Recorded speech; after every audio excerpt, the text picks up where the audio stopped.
away we go. A Wednesday edition of the show, all across America on SportsMap Radio. We are worldwide on the SportsMap Radio app.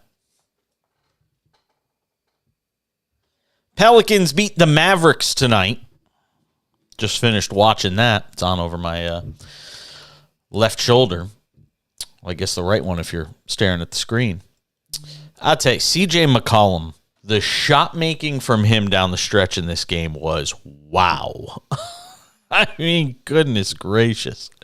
I think he had like the last 13 or something like that. And then there were some free throws late. But he hit 13 in a row at one point and put that team on his back as they continue to just try to find ways to get wins without Zion Williamson, hoping he'll come back. I was reading something today that said he may not even come back this year. And again, what do you do as an organization with a guy like Zion Williamson, who's obviously so talented, but obviously so unavailable? And it continues to be a problem now season after season. It almost feels like the die is cast in all of this as far as his career is concerned. Anyway, we'll maybe get into that a little later in the show. Another loss for the Mavericks, who just can't seem to get it figured out. Won last night, lost tonight. I don't think Luka was playing tonight, but that's another loss for this Mavericks team. At this point, you have to start to wonder, do they even make it into the play-in turn? And can you imagine? I mean, that team was, I think, 4th or 5th in the West when they got Kyrie, and now you're talking about a team that may not even make the play-in tournament. We got a busy show tonight, as we always do over the course of these next 3 hours. We will be joined by our good friend Kurt Heelan of Pro Basketball Talk at NBCSports.com. He is a staple of this program. He will join us. We'll talk to Kurt coming up about 28 minutes from now, our 2-for-1 tonight on the show, which means you don't just get him once, you get him twice. You get him the first hour, you get him in the last hour. And then a real treat tonight. Old colleague of mine from my Sirius satellite radio days, now Sirius XM, Mike Yam, who does a terrific job. Guy that has really built out a nice career for himself over the years. Mike Yam will join us. He with NFL Total Access. You could see him on there weekdays. Mike Yam joins us coming up about an hour and a half from now. And we'll get some thoughts with him on a whole slew of different NFL issues. I want to begin tonight with the latest in the Ja Morant story, because Morant was not charged. This is the good news, I guess, the good side of this whole thing. Ja Morant not going to be charged, but remains off the floor for the Grizzlies. So police in Glendale, Colorado, have announced that they're not going to do anything, that they don't have enough evidence, that they couldn't really show that any sort of crime was committed. And it sounds like they don't even know whose gun it was that Ja Morant was waving around. And to me, when I read this aspect of the story, you know what it tells me? Snitches get stitches. Nobody in that group was talking. Everybody that was hanging out with him, all his boys, they weren't talking. So the police had nothing to investigate. There wasn't any complaint filed the night of the event. It was a Saturday night or whatever. There wasn't any sort of complaint. There wasn't anybody assaulted or anything like that. So there really wasn't much for police to go on to begin with. And then you throw in this, at least what I perceive to be, this code of silence amongst him and his friends. And I think that might be the same problem that the NBA runs into in terms of how to handle this. And it might be the only thing that saves his hide as it relates to whether or not he plays again this season or it winds up suspended. He's already going to miss 4 more games. He's already missed 2. He's going to miss 4 more games while the investigation into what transpired takes place. But if everybody says nothing, and Ja basically says, hey, prove it's my gun. That's the thing. If Ja really wants to dig his heels in here and not take any responsibility for his behavior, and continue to go down this path of I can do whatever I want to do. If I'm John Morant and that's the approach I'm taking, then my answer to Adam Silver and the NBA investigators that are going through this whole process of trying to figure out who did what on the night in question is to say, wasn't my gun. Well, we think it was. Well, prove it. And then when the NBA tries to go and investigate that, all of his friends and everybody who was there with him basically say, I don't know anything about no gun. I don't know whose gun it was. Wasn't Ja's gun. Oh, whose gun was it? I don't know. And they can just feign ignorance. I mean, think about it. They've all had days to get their stories in line. You know, it wasn't like the police were investigating this immediately. It wasn't like the NBA was investigating this immediately. There was the outcry, and then there was people investigating. So during that time, John Morant, his peeps, they had time to put together a story. Somebody just happened to come through the room with a gun, so I waved it around. Then they took it. I never saw the guy again. I mean, it's real easy, if you think about it, to spin a story where this doesn't appear to be John Morant's gun. Now, where that changes is if anybody else saw him with that gun. I hate to have to play like Inspector Clouseau here, but, you know, I feel like Columbo. Where's Peter Falk when you need him? Well, man, whose gun was it? I don't know. But if, you know, John Morant and his people get their stories all on the same page and everybody says the same thing, unless somebody else happened to see this gun in John Morant's hands in or out of that club and can confirm it's his, then I don't know what the NBA is going to do. They're probably going to sit him down and give him a stern talking to. Not David Stern. But somebody's going to have a talk with him, and he may wind up coming back this season. And I said it last night on the show, and I'll say it again. I think the worst possible outcome here is if John Morant walks away from this completely unscathed. If he walks away, because he will have learned nothing. And it's only a matter of time before he does something else like this. Or something worse. 1-800-224-2004. That's our telephone number. How do you feel about the John Morant situation? I know we're on in Memphis. 800-224-2004. You want to tweet at the show, 888-67... you want to text the show, 888-670-8549. That is the cash-in text line. So 800-224-2004 if you want to call in, and if you want to text the show, 888-670-8549. What do you think the outcome of the John Morant investigation is going to be? I mean, it 100% will dictate whether the Memphis Grizzlies are an NBA title contender or a pretender at this point. Stephen A. Smith said something this morning on ESPN, and I think he's been really spot on. And look, I give criticism when I feel it's justified. And I'll give praise to analysts and reporters when they do a good job. I think he has been spot on in his analysis on John Morant, including what he said today, which kind of harkens back to something I've been saying for the last few days on this story as it relates to John Morant, and that is the fact that the NBA is always watching. They know everything. They got off-duty police officers. You got former FBI agents, connections with the DEA and beyond. They know everything. Everything they want to know. They know where you go. They know where you party. They know who you messing around with. They know if you on the sauce. They know if you puffing and passing. They know everything. Everything. And if you are from, and this is the thing that drives me crazy, Kendrick, especially to you. We from the streets. The fact of the matter is, you know and I know, a lot of us come from neighborhoods where you got people doing stuff to one another for hundreds of dollars. Well, what you think the NBA is going to do to protect a multi-billion-dollar establishment? The same is applicable to the NFL and all of these other leagues. Pay attention. There was a video on social media the other day where they were showing some old clip of Carmelo Anthony and how he was talking about a meeting he once had with former commissioner David Stern, where David Stern sat him down and let him know, we know everything. We know where you're at, who you're with, who your boys are, the company you keep. We know everything. Stephen A. Smith is spot on. And I don't know if these players realize it.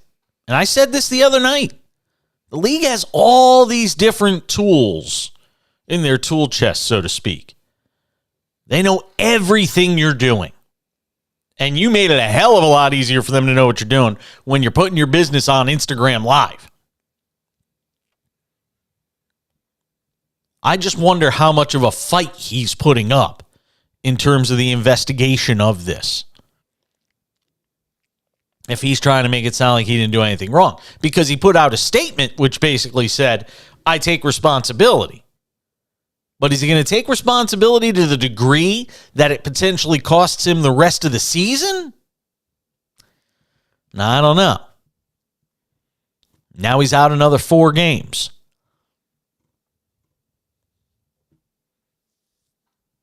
Talked about working on learning better methods of dealing with stress and his overall well-being, Ja Morant said. Is there something bigger going on here? We're coming back with more of the Cash In on SportsMap Radio. That goes in the pod.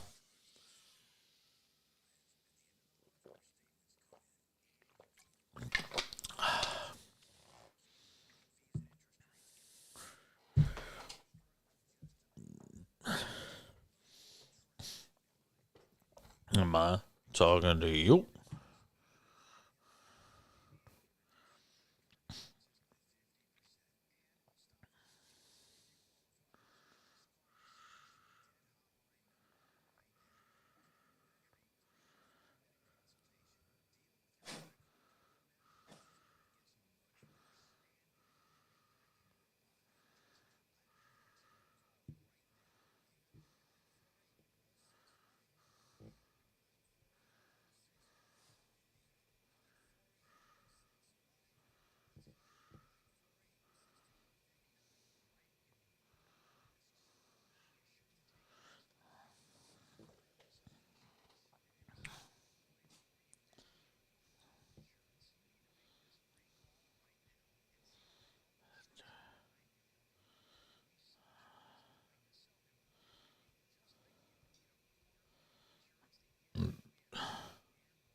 Wake up call.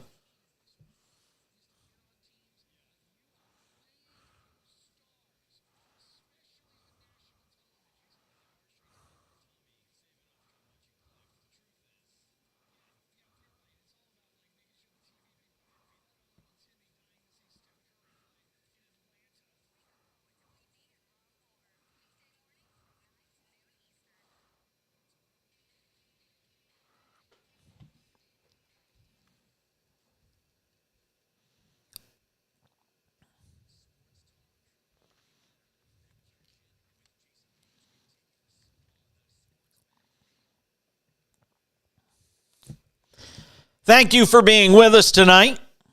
Thank you to producer, engineer, Justin Barbosa, who's working the show tonight in Houston, pushing all our buttons as we roll through the program tonight. We'll get into some live betting and live betting odds on what remains tonight in the NBA. We'll get to that coming up in just a couple of minutes, as there are a few games in progress. Cleveland just went final with a win in Miami, 104-100. Jim Boeheim. Now, I don't want to say he retired today, because that is the way that it looks. But that isn't essentially what happened today with Jim Boeheim. After 47 seasons, I mean, think about that for a moment. The guy spent 47 years at Syracuse. The Hall of Famer is out as head coach at Syracuse. We don't know if he got fired. We don't know if he retired. We don't know if it was a push, jump or we'll push you. We have no idea. Because Syracuse has been about as vague as you can possibly be about the circumstances surrounding his departure. And I want to say that it's a pox on both houses, both Jim Boeheim and Syracuse, for not figuring out a better way. You've had all this time together. You have all this history together that you cannot figure out a way to sit down at a table with the powers that be at Syracuse if you're Boeheim, or that if you're the powers that be at Syracuse, you can't figure out a way to approach this guy. Are you intimidated? Who knows what it is? Because he's been there for so long.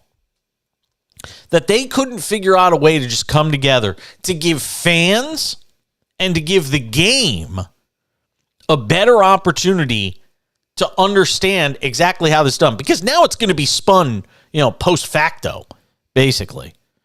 You're going to have this whole tale that's weaved about what happened. And Boeheim will have his side. The Syracuse will have its side. The media will have its side. And we're never going to really know what happened at the end of the day between Jim Boeheim and the place that he's called home for 47 years, delivered national titles to, over 1,000 wins in his career. 101 of those, by the way, having been vacated because of NCAA rules violations. So he's really got something like, 1,116 wins over his career. He's second all-time, essentially, to Mike Krzyzewski when you talk about career one victory. You're talking about one of the all-time greats in this game. With Bobby Knight in Indiana, I kind of get it. There wasn't that was never going to end in a pretty way, because Boeheim was always Bobby Knight was always a powder keg that was poised to explode. He was the bottle of soda that you shake up. And it was just a question before somebody popped the top off it, which eventually happened when he, went and basically assaulted one of his players. And even then, there was some sort of reconciliation at the end. And now, we don't see much or hear much of Bobby Knight. And we'll just kind of leave that where it is. But in the case of Jim Boeheim, this has been the slowest moving head-on collision that I've ever seen. This has been going on for years, the talk of Boeheim retiring. That these two sides could not get in a room and figure out exactly what to do or how to transition so that you don't get a 792-word statement on a piece of paper where essentially the school talks talks more about the replacement to Jim Boeheim than they talk about the distinguished career of this guy. That's just a disgrace. It is an out-and-out disgrace that the two sides could not figure out how to get this done correctly. 1-800-224-2004 if you got thoughts on the retirement. I just said retirement. It's not retirement. The ouster of Jim Boeheim. Because I don't even know if the guy's retired. Wouldn't it be great if we woke up tomorrow and found out he got a job somewhere else? 800-224-2004. You want to text the show? 888-670-8549. The new text cash-in text line is open. 888-670-8549 if you want to text us from anywhere in America, anywhere at all.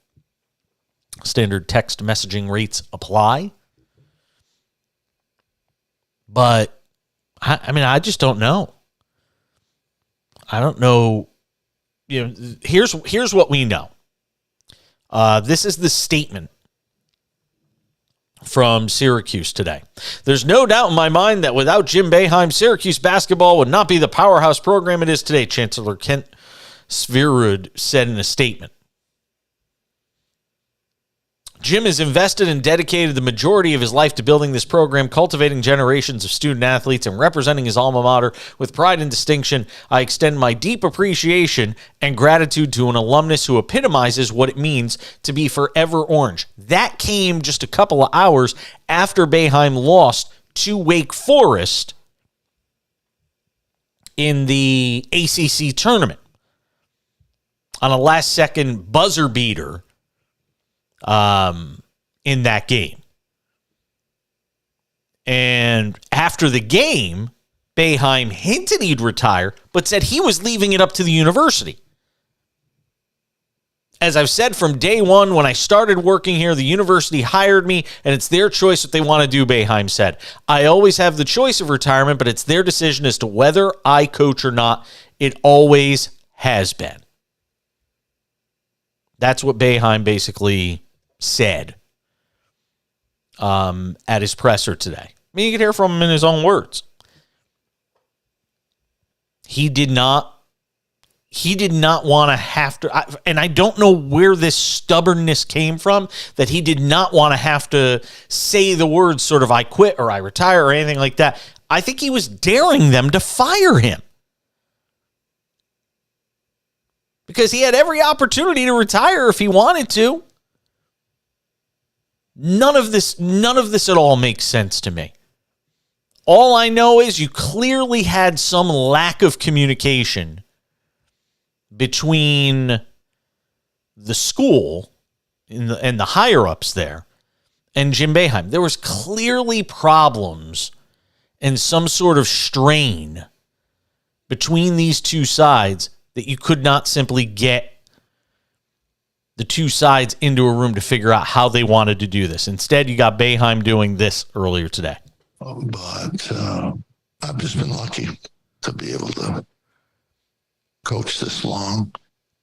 I think you missed it. I gave my retirement speech on the court last Saturday, and I gave it in the press conference afterwards, and nobody except William Payne figured it out. Are you saying right now that you're going to retire? This is up to the university. You want to come back? I didn't say that. Okay, so what are you saying? You're not saying you're retiring, but you're not. I just said it. I don't know. So you don't know. Okay. I said this is up to the university. And you're not sure whether you're how will you make a determination about when you will come back? You're talking to the wrong guy. I mean, that's what you get. That's Jim Boeheim. It is very Jim Boeheimist. And if that's the way it ends, then again, shame on both the university and Boeheim, because neither wanted to take the other off the hook. Like I said, it was this slow-moving, freight train disaster with these two sides just getting ready to collide. And neither side being able to, and look, it's very similar. And I'm sure we'll talk about this with Mike Yam coming up a little later on in the show. It's very similar to what's going on with the Packers and Aaron Rodgers. Both sides know it's the end, but neither one wants to be the one to end it. You've got this, this foolish pride, this stubbornness, the ego, whatever you want to call it. You've got chancellors, you've got athletic directors, you've got a Hall of Fame head coach, Everybody thinks their you-know-what doesn't stink. And now instead you've got an ugly ending to what should have been a celebration of one of the great college basketball coaching careers. One of the great coaching careers, period, in any sport. 47 years? Are you kidding? Kurt Halen on the other side talks NBA, NBCSports.com, pro basketball talk. It's next on the Cash In on SportsMap Radio. You can put that in the pod, too.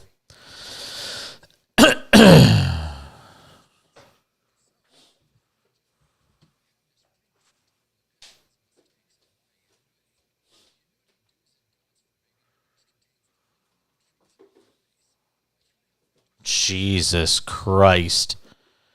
Sean Kemp. Did you see this? Booked on felony drive-by shooting charge. Yeah. Just crossed. Wow.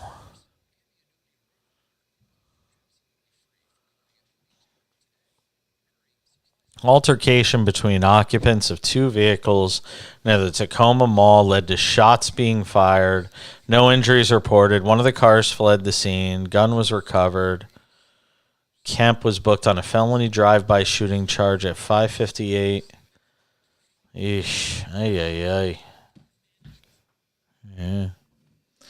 Crazy it is. Crazy it is.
Welcome back on this Wednesday edition of the show. 30 minutes past the hour. Talk some NBA. We'll do. We're doing a whole bunch of stuff tonight on the show. Talked NBA to start the show tonight, and Kurt Heelan is our guest on the program. Kurt does a terrific job, of course, with Pro Basketball Talk at NBCSports.com, and Kurt Heelan is our guest on the program tonight. Hi, Kurt. Hey, how's it going? I'm good. Just want to make sure you can hear me. Yeah. Here we go. All right, let's start with. I want to start with the Sean Kemp stuff, but I'll put that towards the end because the story literally just broke before, like seconds before I got you on the air tonight, involving Sean Kemp, which is kind of crazy. But I guess along the same lines, let's talk about Ja Morant. And, he's missed a couple of games. He's going to miss at least 4 more. Police in Colorado are not going to file any charges in this incident where he was waving around a gun on Instagram Live inside a nightclub on Saturday night, I guess it was. The way I view this, and I want to get your opinion because you're far more plugged in than I am, is that police probably went around, talked to everybody, and they're all his boys, so they probably all said nothing, basically. Well, I don't know whose gun it was. I don't know. I don't know. Yeah. Just some gun that magically appeared. And I wonder if that is essentially, because they all had times to get their story. By the time this gets out, and then the investigation begins both on the NBA front and on the police front, they got time to get all their stories straight. So I almost wonder if we're at a point where if Ja really wants to, if all his boys remain loyal to him and don't say a word, how's the NBA going to prove it's his gun, that he had it on the road with him, that he had it on a team premises, the bus, the plane? I don't know how they're going to really be able to prove all that much to make a decision as to whether or not to suspend him long term. Yeah, it's not going to be that easy. Like you said, there's time there. And you nailed it. The question for the NBA, and I never really expected anything to come of the police stuff, just because Colorado is an open carry state. So just having the gun wasn't a crime. The NBA's question is, like you said, whose gun and how did it get there? Because if it came on the team plane or something, that's a very different animal than somebody they met up with in Denver. So in theory, everybody could have everybody could have this. The NBA is well connected and has plenty of former FBI people who do security for them, type of guys who help with this kind of stuff. So they probably are getting some answers, but I don't know. Just having the gun isn't a crime. It's not really good for your image if you're the guy trying to sell sneakers and Powerade and everything else that he's got going on. But there's not necessarily a crime there, unless somebody. Here's where I'm at with this. Unless somebody in that organization confirms having seen him on the road trip or has seen him at all with that gun. And I don't know why anybody would do that, knowing that it would basically sabotage their chances to win anything this year. Because if it's found he had it, he's going to be done for the season. I mean, we know what happened with Gilbert Arenas, which was a different situation. But, he got, 50 games, something like that. I mean, if they found out he had a gun, he's going to be done for the rest of the year, you would have to think. But what I think is kind of interesting in this is that I don't think anybody's going to really be able to prove. I mean, he could have tossed the gun in the garbage the next morning when the story came out. Somebody could have given him a heads up. That thing could be long gone by now. Yeah, exactly. That's one where you're like, hey, give this gun to your friends and say, hey, make this go away somewhere. And that's certainly possible. And like I said, it won't be, like you said, it won't be easy to prove. But I think this is a case for, Ja, where every time he's had any other issues, with the Pacers and his guys with the Pacers and Pacer security, with the fight over the summer with in the pickup game at his place. Every time this happened, everyone rallied around him, and teammates stood up for him, agents stood up for him, family, whoever it was. Everybody kind of stood up and said, "No, he's good." This is the first time he got his wrist slapped.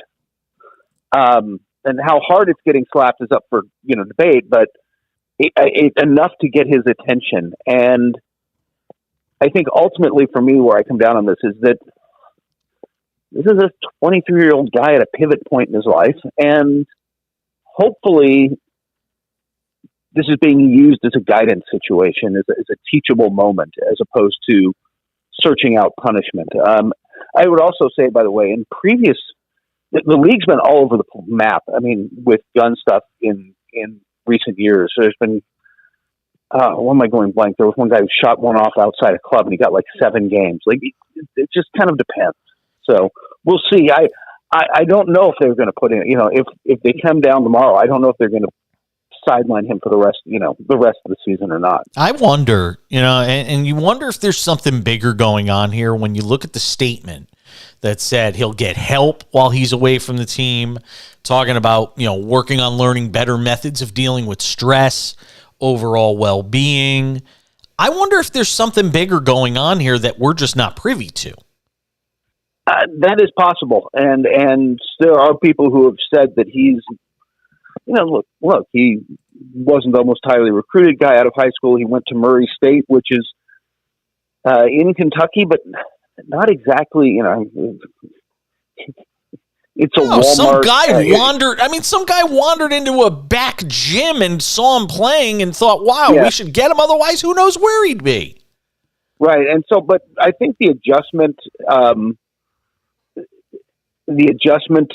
been a challenge for him, and it's a lot of stress. And I don't know. I'd be speculating to say he's handled it well or is not handling it well, but that could be part of it. I mean, there is a situation where maybe he does need to find better ways to cope. And if so, again, help him find those and help him find the path that's best for him rather than just seek punishment. Kurt Heelan, our guest, NBA writer, NBCSports.com, pro basketball talk. That is his jam. We see the Mavericks lose again tonight. Luka's still dealing with this thigh injury. Kyrie Irving takes what I thought was sort of an ill-advised 3 late in that game. With his team rallying, they can't stop CJ McCollum. And I don't know if it's execution or lack of defensive talent on that team, but this thing just keeps going in the wrong direction for Dallas. I mean, there's a chance they don't even make the playoffs, into the play-in tournament at this point in the direction it's going. Your thoughts on where we are right now with the Mavericks? They've got to work on defensive personnel on that roster. There just aren't any. It's just not a good defensive roster. I mean, they were 24th or 25th in the league when they made this trade, and they sent away Dorian Finney-Smith, their best perimeter defender. I'm not sure that I'm not sure that's there's an easy answer this season. It's not, hey, this summer we got to re-sign Kyrie and then rework this roster around those two to get better defenders. I'm not sure that there's a short-term answer for this, other than to see how the fit goes with Kyrie and Luka, and how that personality meshing goes, because they're just not going to be able to get stops. They're just, even if they become better focused, it's not a good defensive roster. There's no rim protection. There's no good perimeter defenders. So I've got about 45 seconds here. This Zion Williamson thing just gets worse and worse, doesn't it? I mean, he's going to miss another 2 weeks. And where's the Pelicans won tonight, like you said, but where are they in 2 weeks? Are they even bringing him back this year? I mean, again, we're going to do this again? Yeah. I just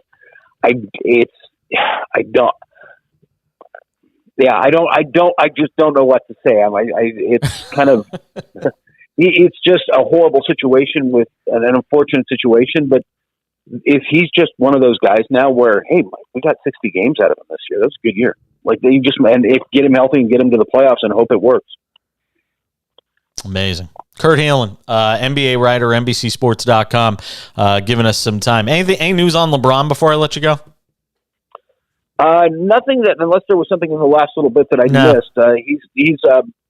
It's still a few weeks away, and they were going to look. They've climbed, even without him. they've climbed up to as Amazing. of this morning ninth. So Darvin with them Ham's in, listen. he'll be back. Talk about all the coach of the year guys, all that stuff. What Darvin Ham's done with that team, with everything swirling around it, is mind-boggling to me. He has had a very underrated year. Kurt Halen, always appreciate the time, my friend. We'll do it again soon. Take care. Kurt Halen joining us on the show. We're coming back. I got to tell you this crazy Sean Kemp story that just broke. We'll get to it on the other side. The Cash In rolls along on SportsMap Radio. Thanks, Kurt. All right, he's gone.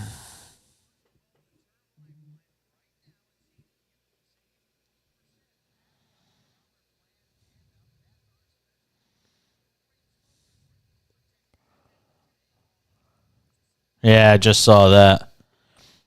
Yeah, I talked about that story. Did I talk about that last night on the show? Yeah, I didn't remember if it was with you or when with Brian. I couldn't remember.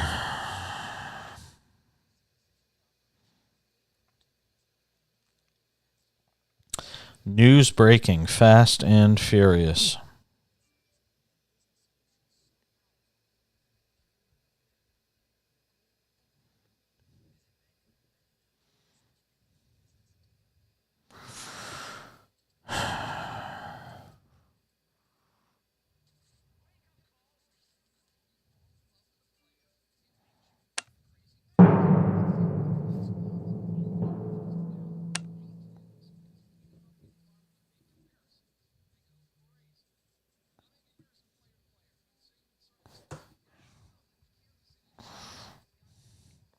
That's great. Who are the chefs?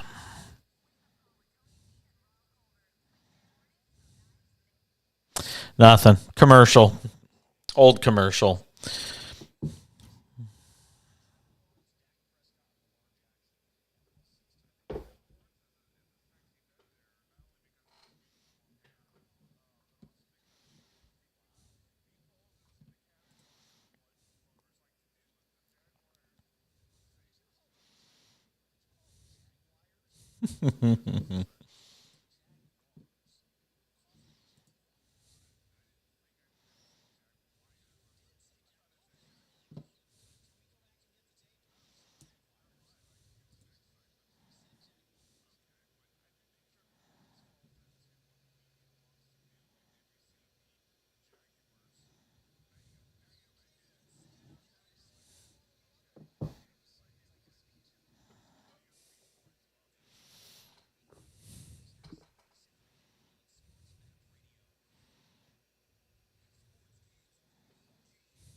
Sports Kings. Is that a new show?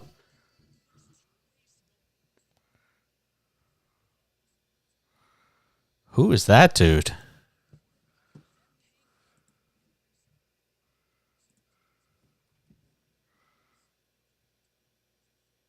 What? Really? Jesus. Wow.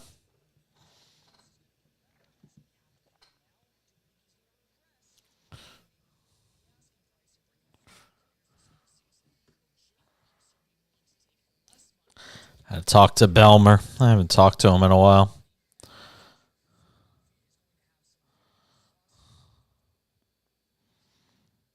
Yeah, I miss Belmer. It's my boy.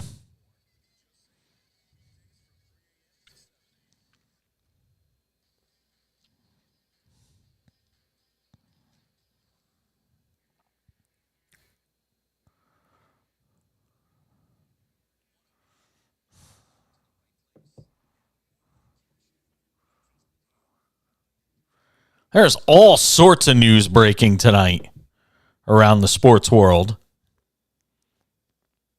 just before we had Kurt Heelan on the show tonight, the news broke from the NBA. Well, I guess it's the NBA. I mean, there's not really the NBA because he hasn't played in like 20 years.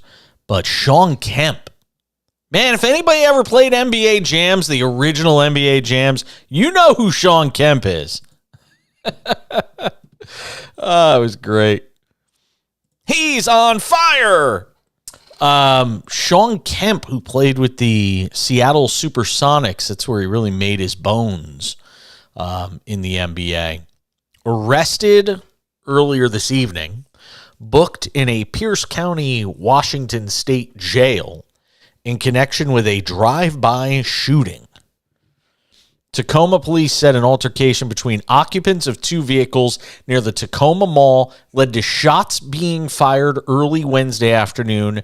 No injuries reported. One of the cars fled the scene, according to a release from the police department on social media. A gun was recovered. Investigation is ongoing. But online records for Pierce County show that the 53-year-old, God, I feel old, Sean Kemp, was booked on a felony drive-by shooting charge. I didn't know there was such a charge as drive-by shooting. Booked on a felony drive-by shooting charge at 5:58 p.m. local time, about 4 hours after the incident. Sean Kemp was on the All-Star team 6 times, played 14 years in the league, 8 with the Sonics, selected 17th overall in the 1989 draft. So thankfully nobody was seriously hurt, but certainly kind of sad news when you hear about those sorts of things. But, you know, it's funny. We think about careers today and careers back then and the guys that were stars of the game. He was a 6-time All-Star. Sean Kemp averaged over 20 points a game once in his entire career. And it wasn't even in Seattle. It was in Cleveland in 98-99. And, you know, he's one of those guys. You think about all the dunks and the flash and the sizzle and all of that great stuff. Yeah, he almost who he kind of reminds me of? No, it can't be that because Blake Griffin shot threes better. Trying to think of a modern day Sean Kemp, somebody that would remind you of Sean Kemp. I'd ask Justin, but he wasn't even alive when Sean. Justin, what were you born? 99? 2000? Oh, 95. Okay. So you're 20. What? You're 20. What does that make you? 27. I can't do the math that fast. 27. Yeah, so you don't remember much of Sean Kemp. But he was a hell of a he really was. He was one of these human highlight reel guys. Again, not particularly a great shooter or anything like that. A lot of stuff inside 15 feet. And he could rebound. He averaged double-digit rebounds for a number of years. But, you know, when you think about Sean Kemp, the reality of what his career was in numbers versus how touted he was around the league, two totally different things. They don't match up. 1-800-224-2004, 800-224-2004. You want to text into the show? 888-670-8549, 888-670-8549 if you want to hit us up that way. I said there was breaking news from college basketball tonight. And if you listen to the show, I don't know if we talked about this last night or the night before. The days all sort of blend together. But college basketball, there is I don't know if it's a firing, resignation, whatever you want to call it. But at Texas Tech, they'll be looking for a new men's basketball coach. The news breaking this evening on that front, and pull it up here. Mark Adams, the Texas Tech men's basketball coach, has resigned following a suspension and an inquiry related to his interactions with players and staff. So Mark Adams is out. I could hear you could just see this coming, by the way. You can see the battle that is about to happen, whether it's him suing the school or conservatives getting into an uproar. This is going to become, I can promise you, this story is going to become a political football. Count on it. Mark Adams steps down with this quote: "My lifelong goal was to help and be a positive influence on my players and to be a part of the Texas Tech men's basketball team," Adams said. "However, both the university and I believe this incident has become a distraction for the Texas Tech men's basketball team and the university, which I care so deeply about." For those of you that don't know the story, Mark Adams was embroiled in some controversy, was suspended, and the school was investigating after he was trying to talk to one of his players about taking criticism in a more constructive way. The problem was he read a Bible verse to the team, which referenced slave masters and their slaves, basically. And this player, this one particular player, was offended by the reference. Players on the team made it known that this player was offended by the reference. And now Mark Adams is out of a job at Texas Tech. And they were investigating whether there had been other issues, and who knows. I'm sure the school is at some point going to put some type of report out down the line that gets into whether or not this is something that was pervasive in the program. Was it a one-time deal? Who knows? He's out, though. And Texas Tech got off to a good start this year, and then they've kind of crumbled over the second half of the year. And Mark Adams is out as head coach. I said, as upsetting as it might be for a player of color to have to hear that sort of thing and be ticked off about it. What I said on the show, I don't know if this was yesterday or the day before, so I apologize. Which just is, mind-boggling to me. Texas Tech is a public school, not a private school. If you go to Texas Tech, you're going to a public school, and you're not supposed to have religion being interjected in a public school setting. I get that it's Texas, and some people are going to tell me I'm crazy because in Texas, we do things differently, and that's fine if you want to go that route. But the reality is, I'd be as teed off if I was a player on the team and I wasn't Catholic and didn't care less about what's in the Bible. Again, if you do, that's up to you. But there's a million ways that this coach could have conveyed what he wanted to get across to this player without referencing the Bible. And now guess what? You're out of a job. And your career is going to be set back badly by this. I'm sure he's going to get another opportunity somewhere. Because everybody gets a second chance. Well, just about everybody. Except for Colin Kaepernick, who didn't even do anything wrong. Well, Ray Rice didn't get another opportunity either after his shenanigans in Baltimore. But just a very interesting story. And like I said, I can guarantee you, the political right and the political left are going to view this story completely different, and this will become a political issue. I can guarantee you that some conservative talk show host on Fox News will be on your television within the next several days telling you about how, see, woke America cost this guy his job. No. It's not woke America. It's saying something you should not say. On a couple of fronts. One, the slave and slave master front, and two, interjecting religion to begin with. You could just approach a player and say, hey, I think you need to take criticism a little better, as opposed to this. Now he's out of a job. There's a million ways that this could have gone better for Mark Adams. And the fact that it didn't, it's all his own doing. All right, that's how we wrap up hour number 1 of the program. You want to be a part of it? 1-800-224-2004, 800-224-2004. The cash-in text line is open as well, 888-670-8549. You send something good, I'll read it on the air.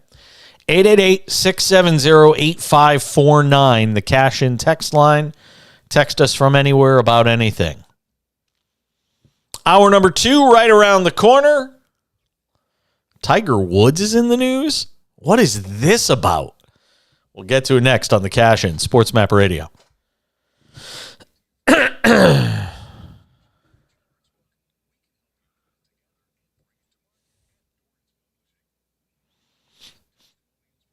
Da, da, da, da, da, da, da.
Yes. Guests are always in.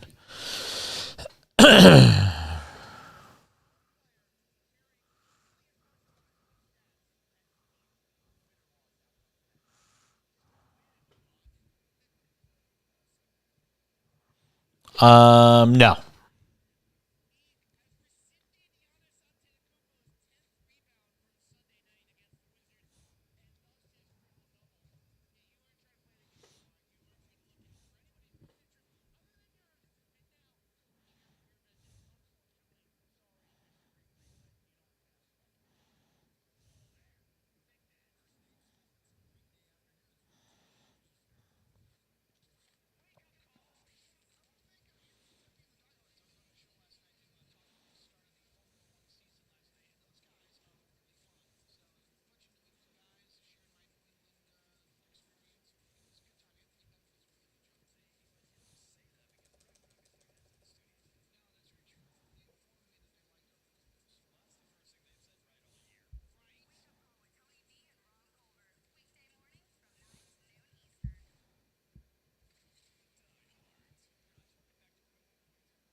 John.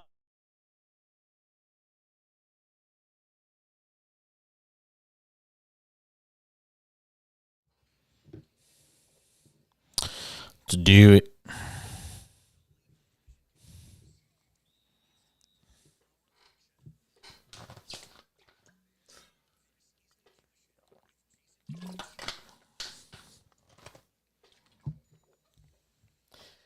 Another hour starts right now on SportsMap Radio and the SportsMap Radio app. Thank you in hour number one to Kurt Heelan for dropping by the program.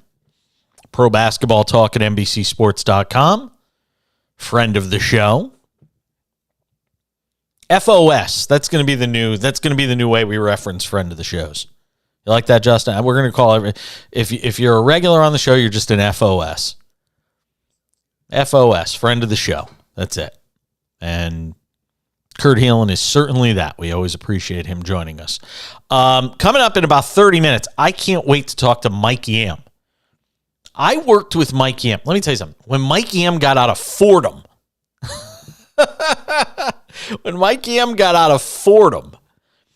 and he was literally just a kid out of college, he came and worked with me where I had been for a little while at Sirius Satellite Radio, which is now Sirius XM. And by the way, my heart goes out to everybody impacted by the layoffs there. There were a ton of layoffs at Sirius XM this week. I think they said it was like 10% of the workforce, something like that. It was a lot.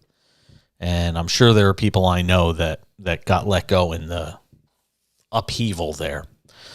And it's going on around the media industry right now. It's not a great time to be working in media. And I know there's worse ways you can make a living, and we're not asking for anybody to feel sorry for us.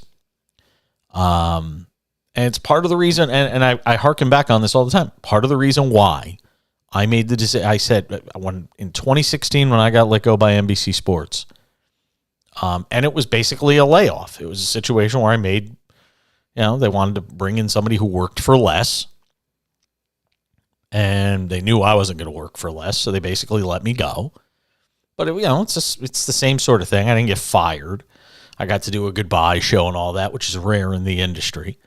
But I was doing a nationally syndicated show for them, and they let me go. And I said, if I ever decide to get back into the game, I'm going to own my product, and I'm going to be my own boss.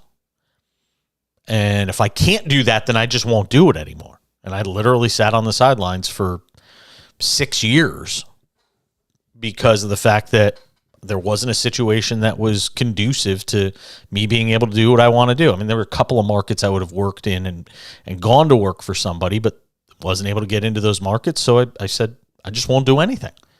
Podcast, do some TV here and there, stuff like that. But it wasn't until I was able to figure out that I could own my own product and own my own show, which has its own trials and tribulations. Don't get me wrong. It wasn't until I figured out that I could do that I decided to get back on the air. Otherwise, I never would have gotten back on the air. But anyway, my heart goes out to all our friends at SiriusXM. But Mike Yam and I worked there together. Now you catch him on NFL Total Access. He does a terrific job on the NFL. Sometimes he fills in for Jim Rome hosting. And Mike's been around the business for a while and has carved out a great career for himself. Mike Yam will join us coming up 27 minutes from now on the show. Talk some NFL with him. Later in the hour, Tiger Woods. Just, he's finally at a point in his career where he's sort of the underdog and the fan favorite. And you want to root for him. And we talk about him being, the only guy that moves the needle across all sports in such a way that you cannot take your eyes off him when he's on the television doing what he does, in this case, playing golf. And then you get the incident at the Genesis Invitational where he hands Justin Thomas the tampon, and that winds up getting him negative press. And then the story today about him and his girlfriend breaking up and all the fallout from that. We'll get to it later in the hour, and you guys can let me know what you think. That's coming up a little later on in the hour. The phone number to be a part of the show, 1-800-224-2004. From anywhere in America, 800-224-2004. Feel free to call in with your thoughts on anything. You can text the show. The cash-in text line, always available for you, 888-670-8549, 888-670-8549. Our friends in Dallas join us for the second and third hour. Hello to our friends on 97.1 The Freak. If you are tuning in tonight, we are happy to have you on the program. We feel bad that you had to see another loss for this Dallas Mavericks team tonight that just cannot get it figured out. And now you got Luka, who goes down with the thigh injury that continues to be nagging him. And here we are. What do we got left in the season? How many games left for Dallas? We're at the team. Look, here's the reality. I was just talking about with Kurt Heelan last hour. Dallas is game over 500. They're 34-33. So we're 67 games into the season. You got 15 games left. If you're the Dallas Mavericks, you're 34-33. You're going to struggle just to get into the play-in tournament the way this thing is going right now. You went and traded away a whole bunch of assets to bring in Kyrie Irving. It has not gone well. And you know who's going to be the one to pay for it, I am suspecting at this point? It's going to be Jason Kidd. Again, you can't fire players. You can only fire coaches. You can let guys go. They can let Kyrie walk in free agency if they want. So, to that degree, they have some control. But, a lot of these roster pieces are sort of baked in. And it's going to be Jason Kidd that ultimately winds up paying the price here if this thing continues to go the way it is. I mean, Dallas right now is basically a game out of being out of the play-in tournament, and they're basically a game away from being out of the play-in tournament altogether and missing the postseason entirely. And if this team misses the postseason, I can guarantee it, Jason Kidd is history. And I don't need to have any inside source to tell you that. You know why? There's a guy sitting out there right now who took a team to the NBA Finals last year, Ime Udoka. He's still, and you could say whatever you want about whatever happened with him in Boston. Somebody will take a chance on Ime Udoka. As young as he is, and the results he was able to get in Boston, plus his ability to coach on the defensive side of the ball, Ime Udoka is going to wind up somewhere. And given his pedigree and his predilection for being able to teach on the defensive side of the ball, look at how good Boston was on the defensive side of the ball under Ime Udoka. And how good they still are on the defensive side of the ball under Joe Mazzulla. But the principles were put in place by Ime Udoka. And right now, to me, it looks as if we're getting close to a point where Jason Kidd's going to wind up out of a job. And I'm not saying it's fair. I'm not saying it's what should happen, but I'm telling you it's what will happen if they miss out on the playoffs altogether. And if they lose in the play-in tournament, he might as well be gone too. You can just see the writing on the wall here. I mean, I don't know if they want to keep Kyrie. And I don't know if you have the right head coach, if it changes the dynamic here and this thing winds up going better for a team that's now lost 7 of 10. Because Kyrie can't play defense. And I'm sorry, with all due respect to Luka, who does a million things amazingly on the floor, Luka doesn't play a lot of defense either. So you've got 2 of your 5 pieces that are going to be on the floor in crunch time, night in and night out for this team, that really aren't great defenders. And you got rid of some of your best defensive pieces. So again, I'm not saying it's Jason Kidd's fault, but if somebody has to pay the price and they're going to keep Kyrie Irving, Jason Kidd's going to be the one to pay the price. I don't care what his contract says. I don't care what anything says. He will not be the head coach there next year if they either miss the play-in tournament altogether or if they get bounced in the play-in tournament. He's done. You can book it. Note the time in the log there, Justin Barbosa, producer, engineer. You can note the time. That's what's going to happen. Look at the 4 teams in the play-in tournament, right? That's going to be a hell of a play-in tournament, especially if Zion does get back for the Pelicans. Mavericks, Clippers, Lakers, Pelicans will be your play-in tournament in the Western Conference if it started right now. Now, there's a ton that could happen between now and then. The Jazz, Blazers, Thunder, they're all very much in the mix for the play-in tournament. There's literally only 2 teams right now that will have no shot of being in the play-in tournament. We know who they are, Spurs and the Rockets. And even in the Eastern Conference, you've only got 3 teams that you would probably say are out when it comes to the play-in tournament. The Magic, Hornets, and the Pistons. But even if the Magic somehow got hot here over the final 16 games of the season, the Magic could probably work their way into a situation where they can get into that 10th seed. I don't know if it's going to happen. I'm rooting for it to happen because I think the Magic have so much young talent on that team. I think they're a year away from being a play-in tournament team. Love to see them get hot. But we'll have to wait and see. 1-800-224-2004, 800-224-2004. And if you want to text at the show, go ahead and do it. At the back page, again on Twitter. At the back page. And if you want to text the show, 888-670-8549, 888-670-8549. All right, I got some NFL stuff I want to get to. We'll get to it coming up in just a couple of minutes. We're hearing a lot of this talk about Tom Brady potentially playing next season. First, it was Rich Eisen. Now it's another very prominent radio host and somebody I know very well that is making this claim that we could see Tom Brady play next season. And a former Tom Brady teammate is talking about where another prominent quarterback may wind up. That's next on the Cash In Plus live betting. It's SportsMap Radio.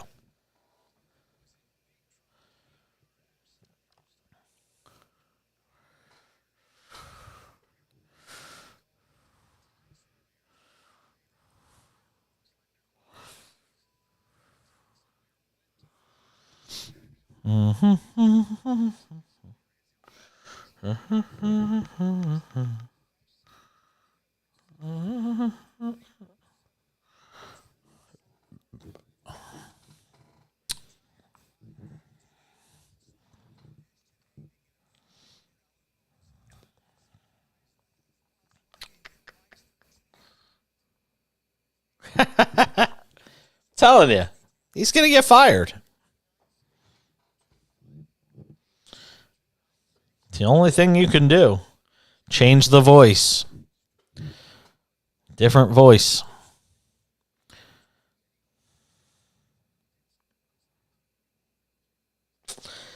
I mean, look, the reality is there's an old saying in sports, players win, coaches lose.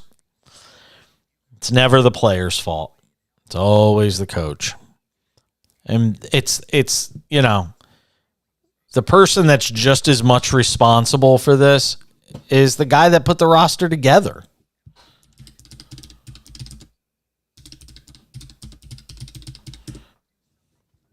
Nico Harrison is the GM.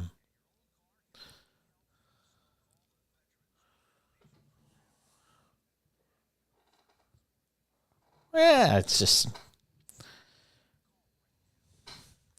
Like I said, I'll always appreciate a franchise making the bold move to try and, because they weren't going anywhere with the roster as it was. But, I mean, them missing the postseason altogether would be a colossal failure.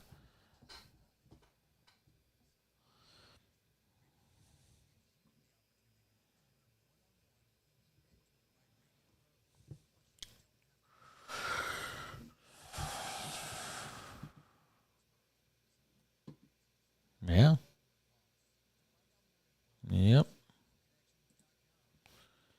I know Jody Bacon.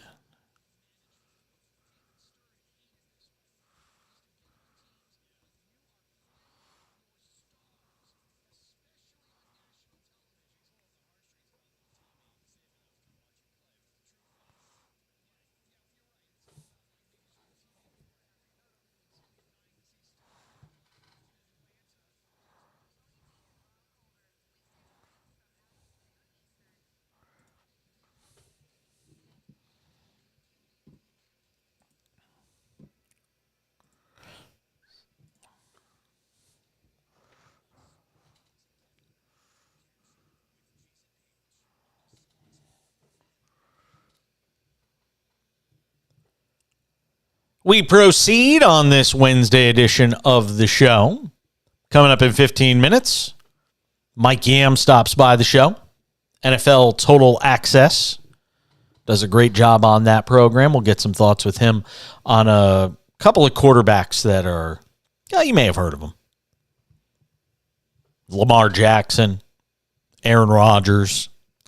Kay Adams hosts the morning show over on FanDuel TV, formerly of the NFL Network.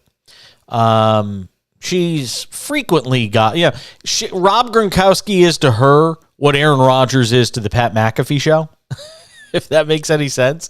The same way you see Aaron Rodgers all the time on the Pat McAfee show is the same way you will see Rob Gronkowski on with Kay Adams, who apparently hosts her show for an actual TV network from just outside her kitchen. I swear I'm looking at it right now. You can't make it up. Here's Rob Gronkowski earlier today on where Aaron Rodgers' next team is going to be. I'm going to give you a scenario. We're going to run through a couple of these so as quick as you want, and you tell me the future. Here we go. Aaron Rodgers, next destination. I think he's going to end up as a New York Jet. I feel like the owners at the Jets organization, just the whole entire organization, they're ready to win, and they're ready to win now. And what better play than go and get the best quarterback in the NFL right now, or at least top 3 quarterback in the NFL, and go and get Aaron Rodgers, right in the prime of, and get him right in the mix, and just put, the Jets as a playoff team right from the very beginning, right when they get him. Do you think that he has a better chance of winning a ring there than Green Bay, though? Not necessarily. I think he definitely will reach the playoffs with the Jets. He'll definitely change the culture there. I feel like every player will feel like, they're a winning team right away, even though they haven't been to the playoffs in many years. But I think he'll just change it just like that overnight. Do they have a better chance at winning a Super Bowl than being in Green Bay? I mean, not necessarily, because he's been in that organization for so long. Everyone understands each other. Everyone's on, the same page when they're out in the field. And that's what you got to be. You got to be, the chemistry has to be rolling in order to win a Super Bowl. Like literally 99% of the team has to be on the same page. Everyone has to know what the other person is doing. So there you go. Rob Gronkowski on Aaron Rodgers. So the reports today are that the Jets have flown out to California to talk with Aaron Rodgers. Another report I saw today, and who knows how true this is that Aaron Rodgers has actually bought property on the Upper West Side of Manhattan. Now, if that's true, it would give you some clue, some inkling as to what is going on here. Again, a lot of moving parts. The Jets have to decide, they want him.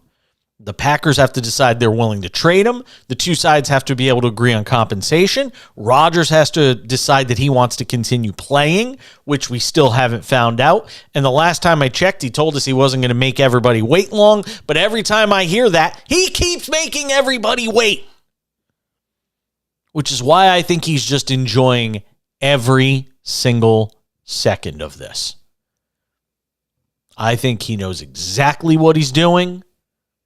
But supposedly, the Jets leadership group, Woody Johnson, the owner, head coach Robert Saleh, flew to California on Tuesday to speak with Aaron Rodgers in person.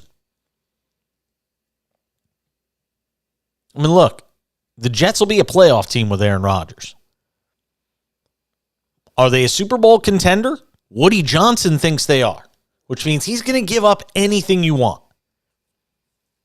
And when you can get rid of a 40-year-old quarterback and still get at least 2 first-round picks from the Jets, if you are the Green Bay Packers and you don't do that, you are derelict in your duties as an organization to give your team and your fans the best chance to see a winning team. You have got to take that deal, especially if you've already come to the conclusion that you can't win a Super Bowl with Aaron Rodgers. The only thing that changes the calculus here, and I've said this, I will continue to say it, the only thing that changes the calculus here is if the Green Bay Packers determine A, they can still win a Super Bowl this year with Aaron Rodgers. That's the first thing. And the other calculus is the other element of this is he has to decide he still wants to play. But if you haven't decided by now to retire and you're Aaron Rodgers, you're not retiring. I'd be shocked. I would be absolutely shocked if he decided he was going to retire. Meanwhile, a former teammate of Rob Gronkowski is the great Tom Brady, the GOAT. You know him. And according to yet another prominent sports radio / TV personality, Tom Brady may wait even longer to join Fox Sports. A source with knowledge of the situation told his future colleague Colin Cowherd, who was interviewing Brady on The Herd. Cowherd was interviewing Brady on The Herd when the quarterback announced he wouldn't begin his new NFL analyst role until the 2024 season, which implied that the 7-time Super Bowl champion could still be thinking about playing in the league this year. Quote, somebody I trust outside of this building told me a couple of weeks ago, they said, quote, I don't think Tom Brady's going to be a broadcaster anytime soon. I think he wants to play, Cowherd said during Tuesday's episode of The Herd. Brady set, obviously, records last year as a 45-year-old in some of the things he did. Obviously, it didn't end the way he wanted it to. Cowherd said to that, Brady can still sling it. He's not as good as he was, but remember the 49ers offense is built.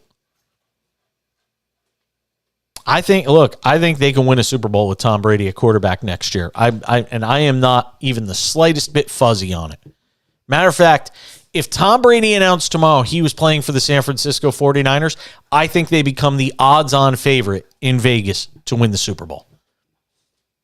I think they would catapult and jump over the Kansas City Chiefs. It'd be great for Kansas City.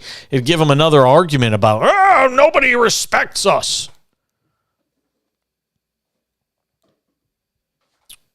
Cowherd said, remember when I asked Tom Brady, are you retired? Showed this clip last week, kind of a nebula, fuzzy, not concrete answer. He didn't stick the landing. And people that day after the interview said, oh, I love the Brady interview, but he kind of gave you a fuzzy answer on the retirement thing. Sounds like a guy that's still questioning. And as long as that doubt still remains, there's no way he's retired. Again, I don't care what paperwork he submitted. I don't care about any of that. You know, Mike Florio's put stuff out there saying as well. And Florio wrote it on Pro Football Talk, and I thought very accurately. For example, he said years ago he'll retire when he sucks. Does Tom Brady suck? No, he doesn't. This is outside influences that convinced Brady to make this retirement. He may not be at his peak, but he's still damn better than half the league.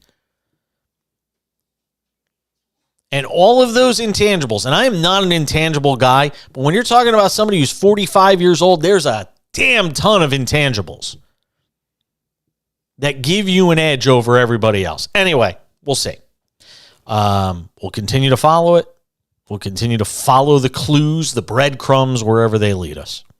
I think he's still going to play till I see him sit out an entire season. I'm sticking to that story.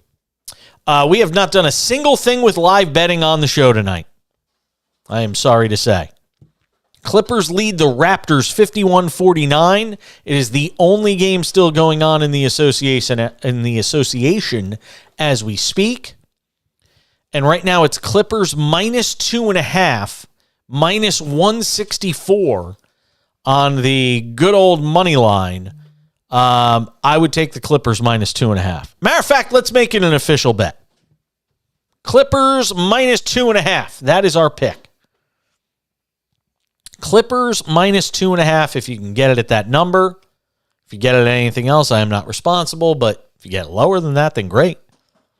But Clippers -2.5 is our pick. The score is tied at 51 right now, the Raptors and the Clippers in Los Angeles. Mark it down. Clippers -2.5, our live bet of the night here on the Cash In. Very low-scoring game, too. We're coming back on the other side. Mike Yam will join us. NFL Network's Total Access. He does a great job with that show. We're talking NFL on the other side. Stick around. It's the Cash In on SportsMap Radio.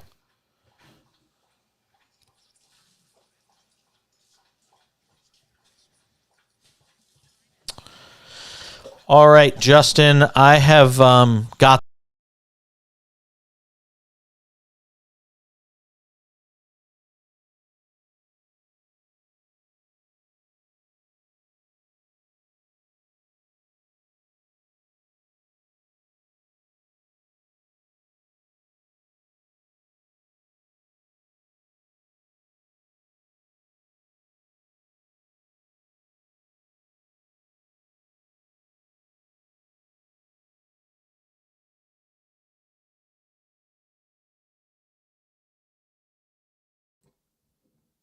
We continue on this Wednesday edition.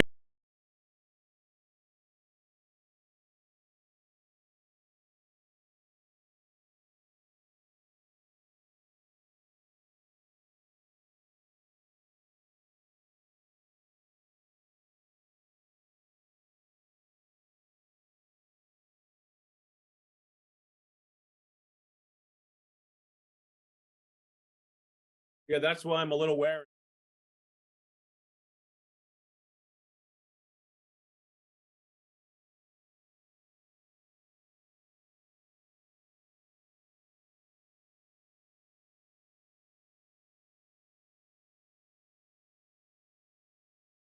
You can catch them there weekday afternoons doing a terrific job. Former colleague of mine back in our Sirius satellite radio days, and he joins us on the program tonight.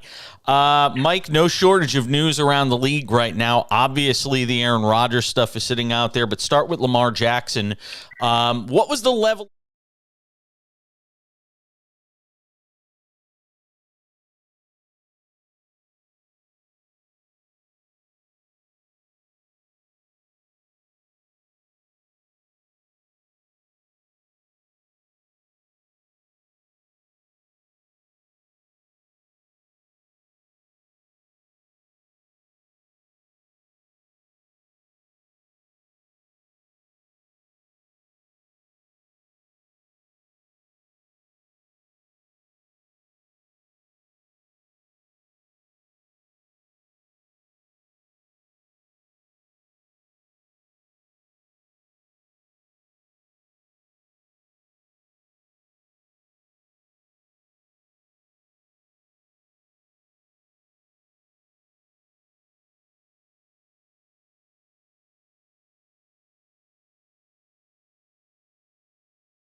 We continue on this Wednesday edition of the show, talking obviously a lot about the NFL tonight.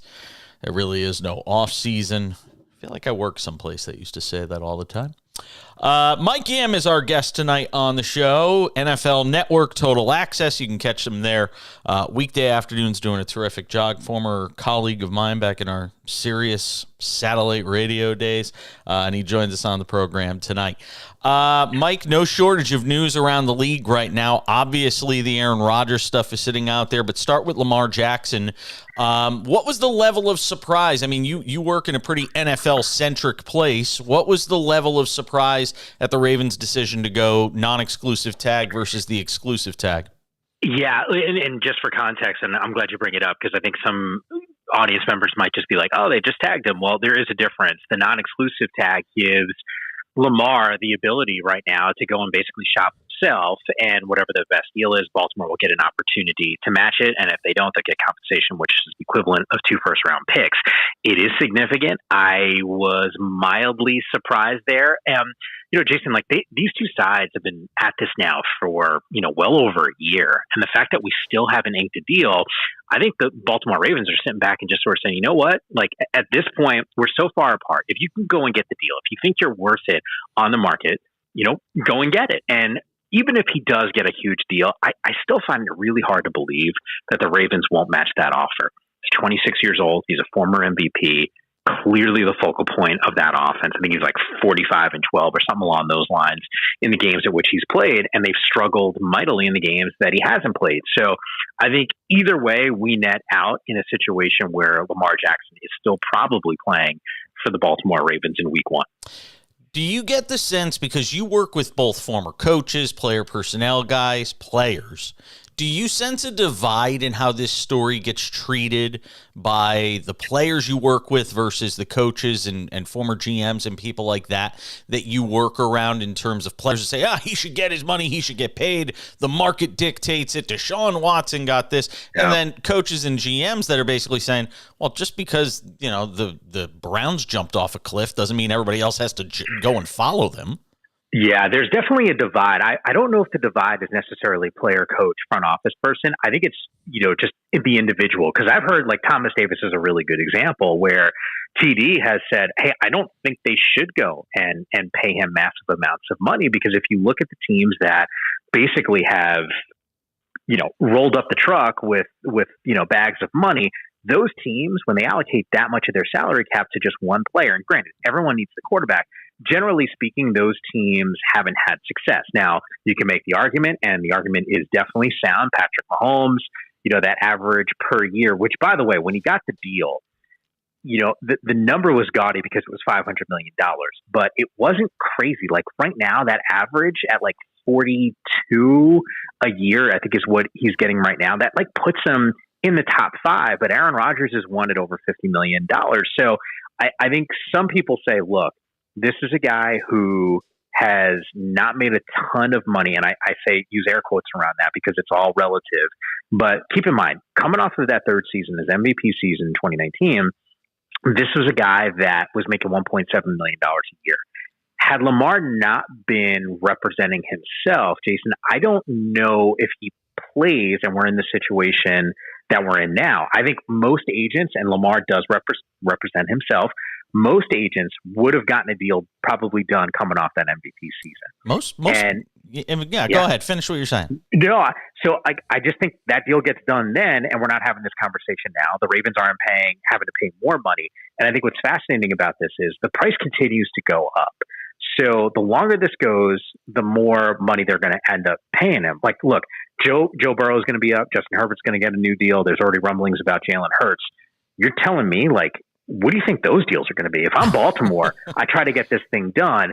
But for as much of the blame as you'd say, it's maybe the Ravens, they have thrown, good numbers at him. He wants a fully guaranteed contract. And, do I think in the next 2 to 5 years, that's going to be the standard for quarterbacks? Yeah, I do. So I think I'd rather get Lamar Jackson at 26 locked up at whatever you're going to have to pay, whatever that rate is. It's $45 million a year. Let's just call it that.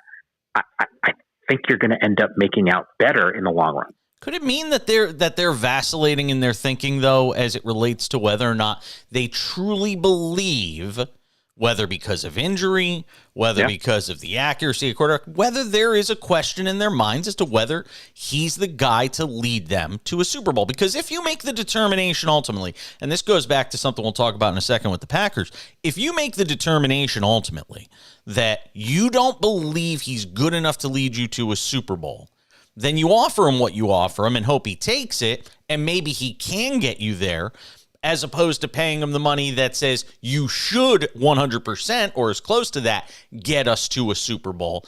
Does it mean that they're vacillating on that?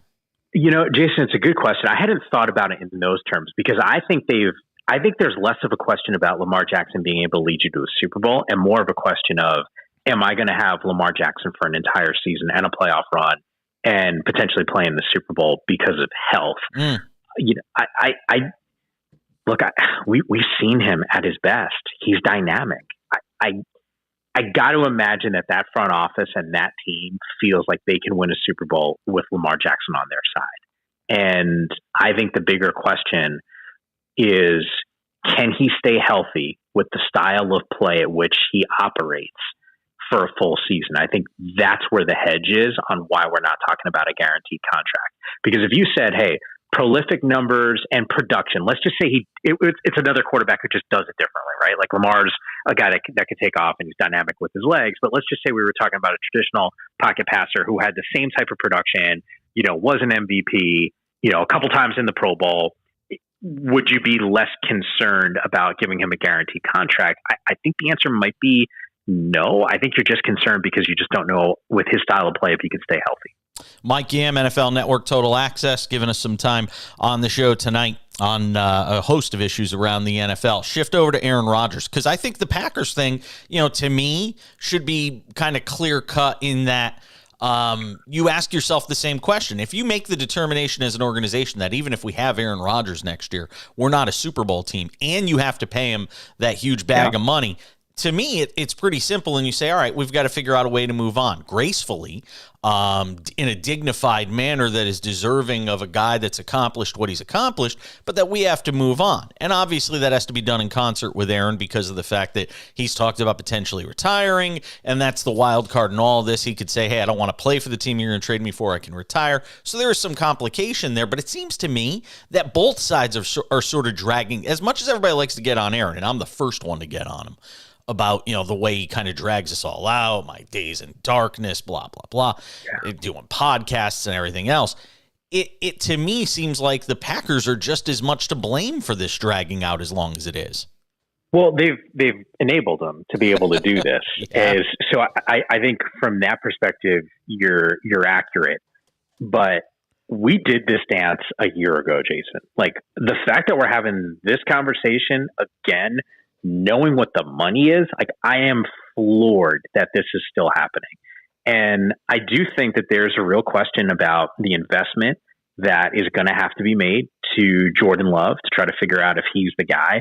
Brian Gutekunst, who is their general manager, has made it abundantly clear publicly. There's been reports about conversations he's had privately that they feel like Jordan's ready. And either way, Jordan's going to get some opportunities here down the stretch. I still think a lot of the finger pointing in this situation sort of has to go to Aaron Rodgers because they're in a holding pattern. Like, he's the guy, and as crazy as it sounds, I don't want to say he's holding the team hostage because I think that's probably overstating things, but I don't think it's that far off, Jason. Like, it's a struggle to me, and I think both sides, to your point, would love an opportunity to, I think, move on. I think the Green Bay Packers want to see what they have with Jordan Love. I think they've gotten tired of, are we playing? Are we not playing? New deal, no deal, trade me, all of that stuff. And I think for Aaron, you know, it's an opportunity to maybe start fresh in a different environment and see if you can get another run to the postseason. But I do think those options are relatively limited on teams that are a quarterback away. And I know the reports about the Jets and the contingent flying to Southern California, to Rodgers' home and to meet with him. And they got that permission from the Packers. I got to be honest with you, man. Like, I don't know if Aaron Rodgers is enough for the Jets to be a Super Bowl team. And to me, for as much as we had that conversation on Lamar, and I don't know if you agree with this, but if you're the Jets and you make this move on Aaron Rodgers, you're all in, which means you kind of have to get to at least a conference championship game and hopefully a Super Bowl. Because do you want to be in the same position a year from now where you're like, hey, you know, what is Aaron still want to play? Like, Right. And this is still a young roster. Like I said, if Aaron Rodgers goes to the AFC, is he a top 5 quarterback? And I don't know if the answer is yes. Mike Yam, NFL Network Total Access, does a terrific job. We'll end it on that note, my friend. See, that was painless. Thanks for coming on. I appreciate it. No, I appreciate it. It's been way too long, and I'm glad we were able to get you on. Let's do it again soon. Be well, my friend. Anytime, man. We'll come back. More to do in this hour of the Cash In on SportsMap Radio. Perfect.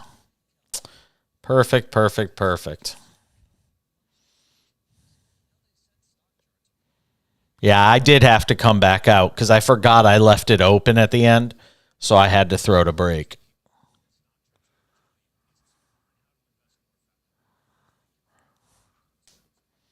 Mm-hmm.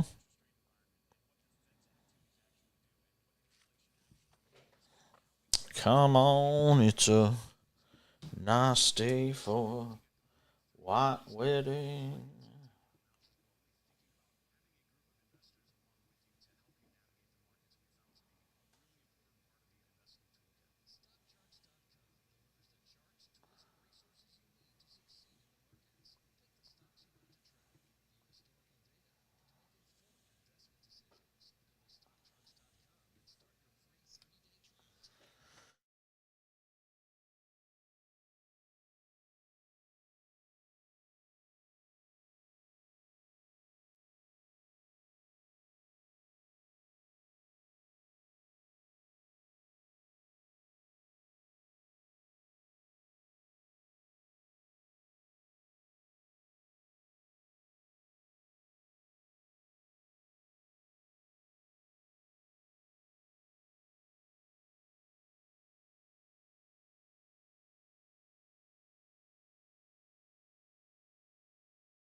Thank you again to Mike Yam for stopping by the show. Very cool to talk to him all these years later.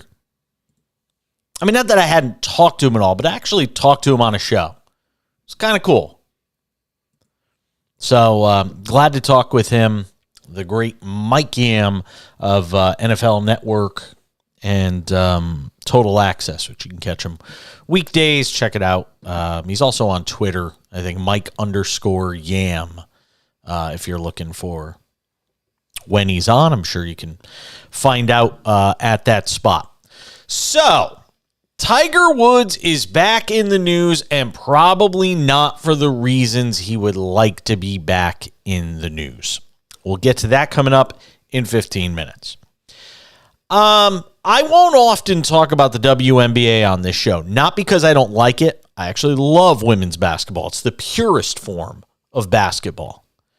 It's the game. It's the game the way it was meant to be played originally. Not to say today's NBA isn't entertaining, not to say it isn't thrilling, but it's largely dominated by crazy athleticism, guys jumping out of the gym, a lot of three-point shooting, not a ton of defense, not a lot of fundamentals the way the game used to be. Appreciate and love everything about the NBA. But if you want to watch basketball, to me, the way it was meant to be played, you watch the WNBA. Brittany Griner's return to the WNBA will be the first of 25 regular season WNBA broadcasts this year on the Mouse, ABC, ESPN, ESPN2. That was announced on Wednesday. The networks will also air the playoffs and all that stuff. But here's what I'm wondering. Griner missed last year, was in a Russian prison for 10 months before her release, that big profile, high-profile prisoner swap.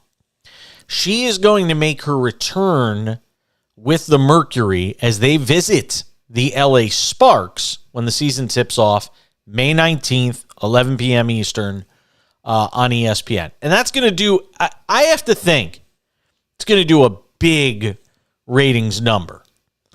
Why don't they have her first game back in Phoenix, though? Wouldn't you want to have that game?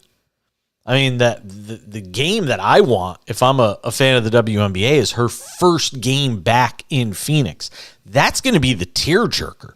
That's going to be the one that pulls at your heartstrings.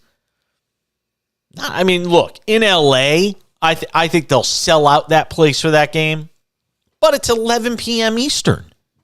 Most people on the East Coast aren't even going to see that game. So, kind of bummed out about that. But curious to see what that, how many people tune in to watch Brittany Griner's first game back with the Phoenix Mercury. And you know what?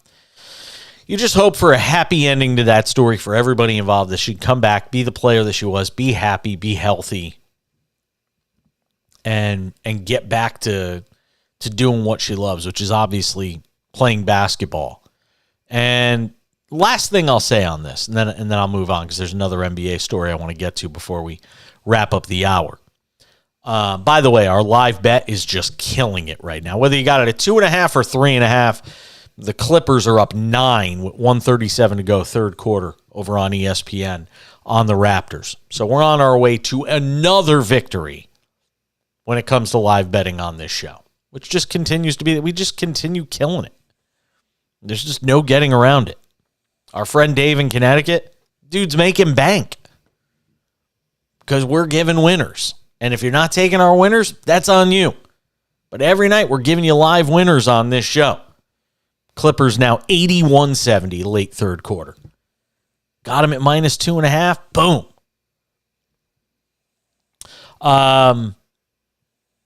So anyway, two other NBA items to get to before we wrap up the hour. One, Kevin Durant, his home debut in Phoenix. Not going to happen. I'm not laughing at the fact that he got hurt. I'm just laughing at it. Just whatever can happen just seems to happen with this guy. Kevin Durant slipped and turned his left ankle during warm-ups on Wednesday.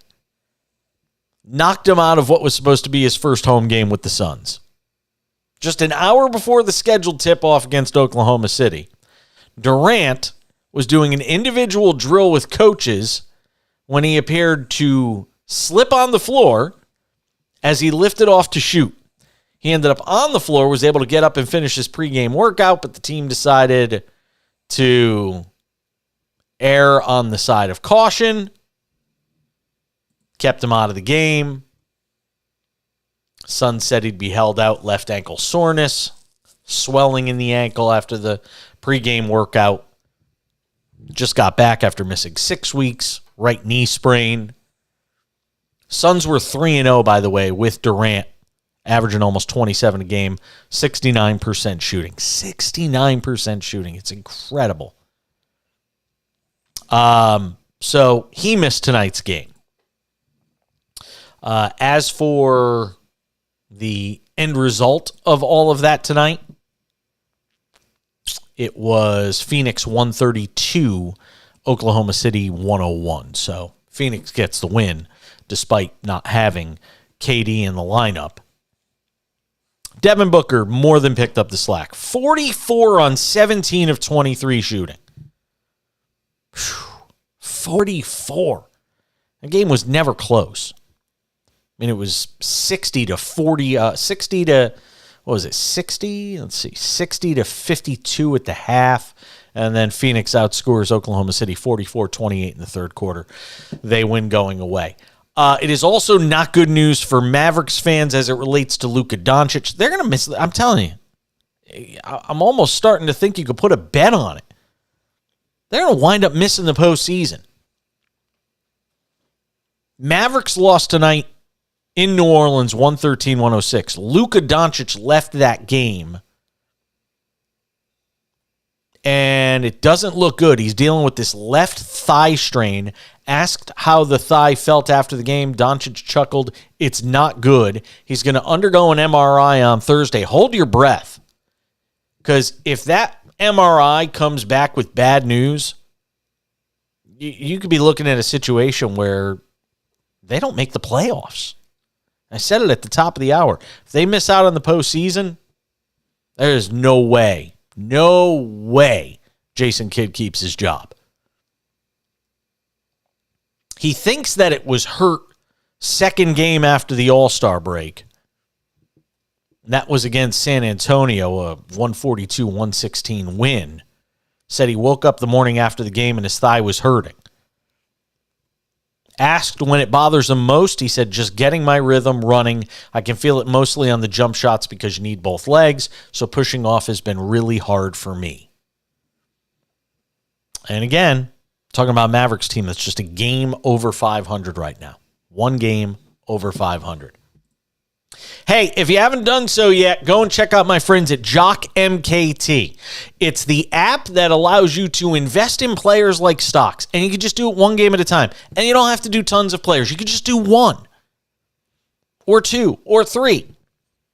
You go and buy shares in your favorite players before the games begin every night, and then you watch them rack up the points, and you rack up the dollars. Jock MKT. Go and download the app today, or go check it out at jockmkt.com. And now Jock MKT has something even better. Pick'em games. Yeah, you can just go in, pick your favorite player prop bets, and if you're right, you win money. And here's what's even better. Right now at Jock MKT, go and use my promo code CASHIN. When you go and make your first deposit, use my promo code CASHIN, CASHIN. When you do so, you get a 100% deposit bonus. Doesn't get any better than that. Up to $200. Again, jockmkt.com or download the Jock MKT app. Go and use my promo code CASHIN, CASHIN, and go and get your picks in. That's how we wrap up hour number 2 of the program. I have been promising you this juicy Tiger Woods story all night. We will talk about it coming up in a couple of minutes. Tiger Woods, not in the news for the reason you want to be in the news. We'll get to that coming up in a couple of minutes. Kurt Heelan will join us next hour. He's our 2 for 1. We'll go around the NBA with him, get into the Ja Morant story. Some good news for Ja Morant on Wednesday. I'll tell you all about that. A story involving sports betting and one NFL player. We'll get into that too in the next hour on the Cash In, SportsMap Radio. Stay tuned.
Answer is yes. I am in the podcast.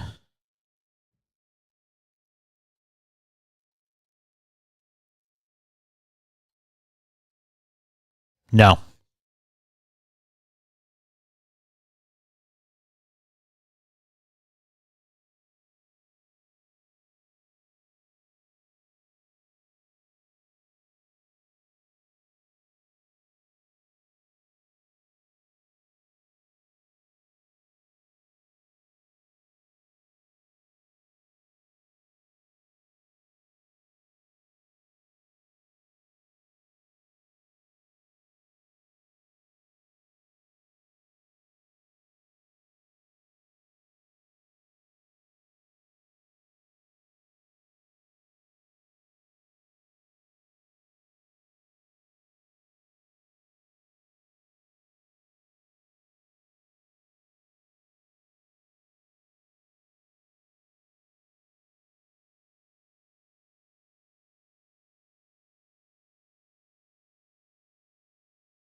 Final hour. Let's do it.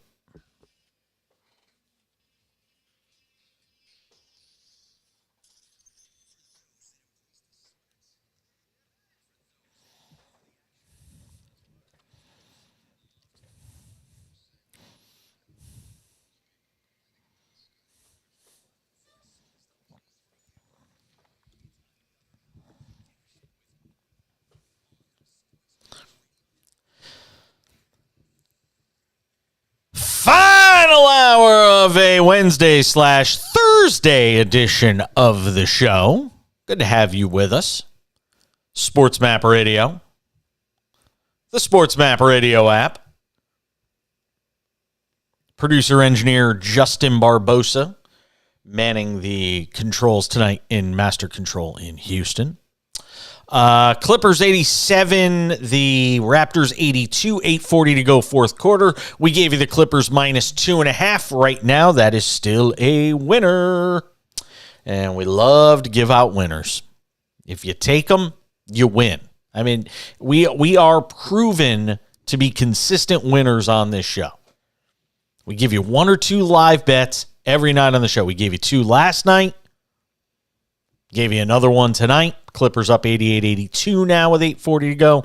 In the fourth, we will continue to keep you posted.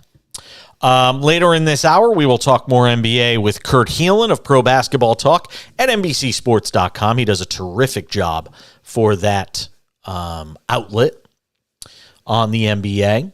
And we'll get his thoughts on the Ja Morant story, which if you missed the update today on it, before I give you this Tiger Woods news, Ja Morant's not going to be charged by authorities in Colorado. Not that they really had anything to charge him with. There were no complaints. There was no calls to police the night that he was seen waving this gun around in a nightclub at 5 o'clock in the morning on Instagram Live. Nobody alleged anything to have happened. His problems are more with the NBA. And where'd the gun come from? Was it his? Did he have it on the road? Did he have it on the bus? Did he have it on the plane? Did he have it in the locker room? All of that still has to be answered. So we will wait and see. We'll talk about that with Kurt Heelan coming up in about 28 minutes on the show. There is news on Tiger Woods, and it has nothing to do with golf yet again. Just when you thought it was safe to think of Tiger as, the elder statesman of golf, ambassador for the PGA Tour alongside Rory McIlroy, that he was the feel-good story. Could he win another major? What would he do at the Masters this year after we watched him all play at the Genesis Invitational and how well he played in that event? Well, a domestic dispute between Tiger Woods and his now ex-girlfriend Erica Herman has found its way into the courtrooms in Florida. El Tigre broke up with her in October and allegedly had her locked out of his seaside mansion, according to USA Today Sports. A mansion they shared on the Treasure Coast, according to court records obtained by USA Today.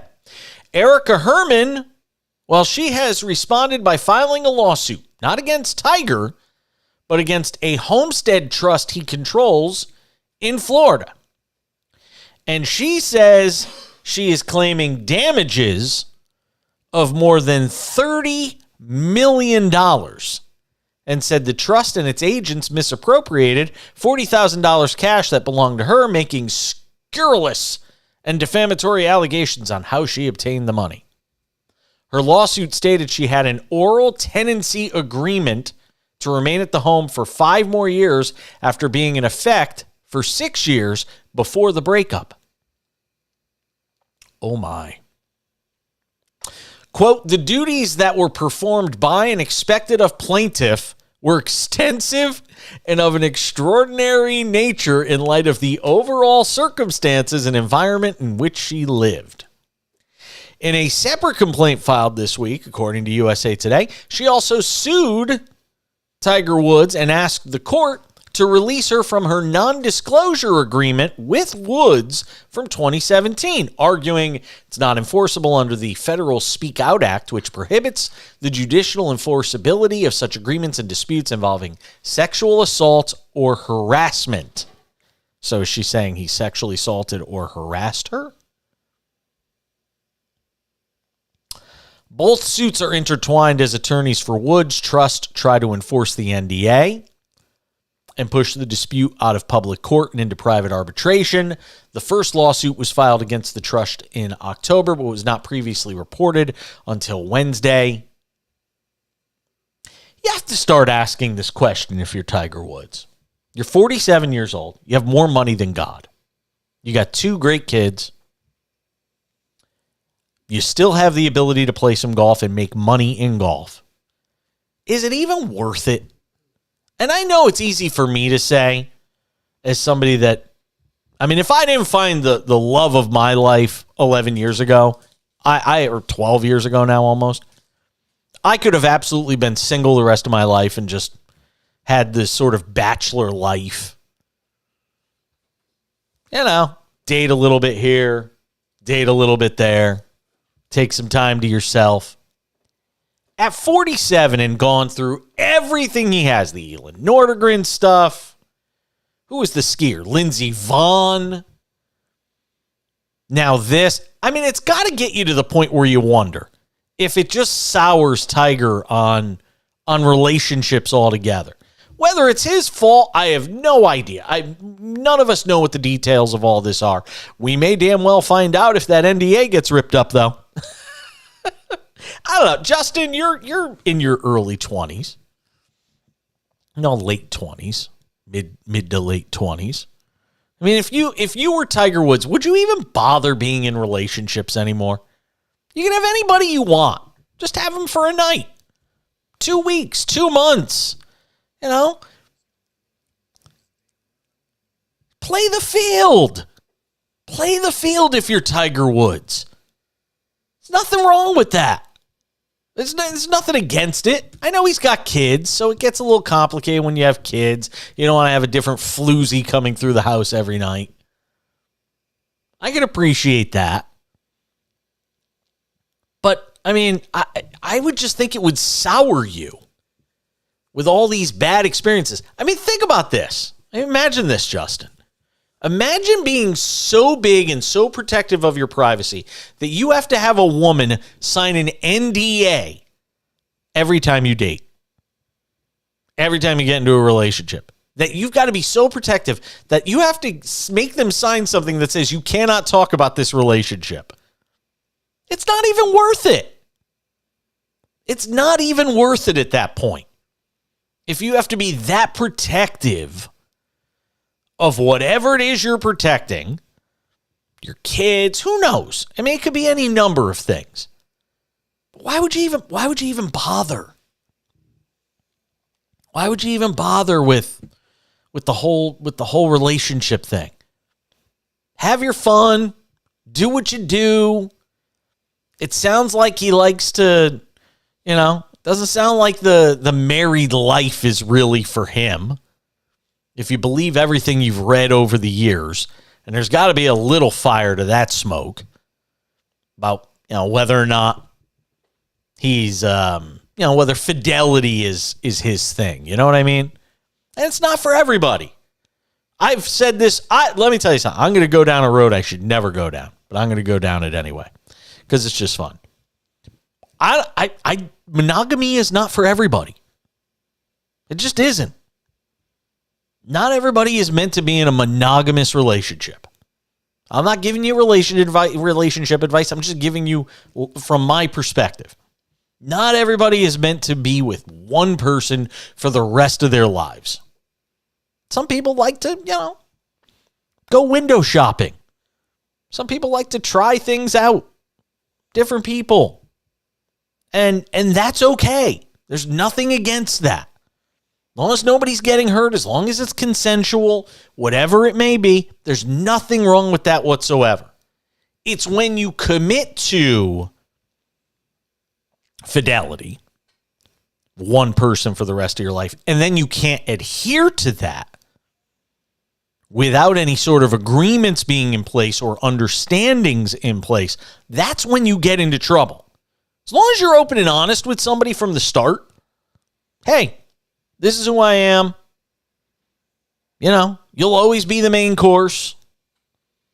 But, sometimes I like to try different foods. I like to try different desserts.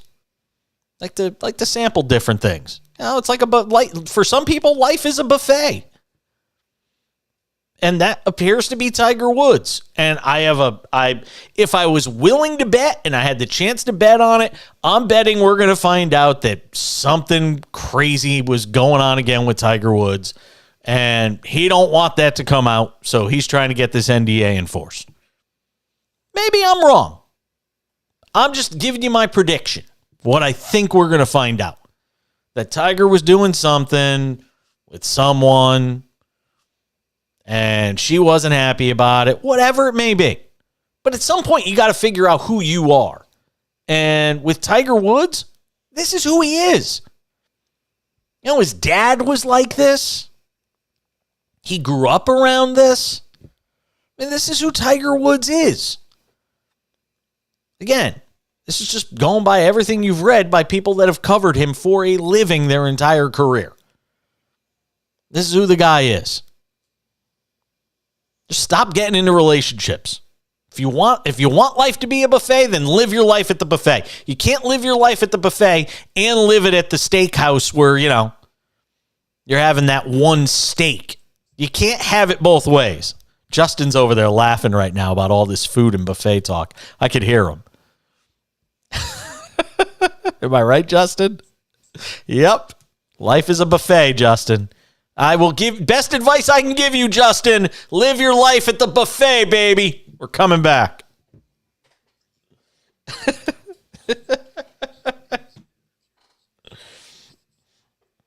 Yep. So I'm playing tennis next week with Patrick McEnroe. Yeah. The ESPN announcer. Yeah. Yep. Oh, he's going to kick my ass. He's going to destroy me.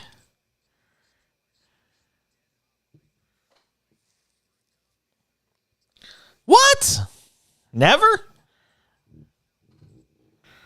Nah, it's not like racquetball.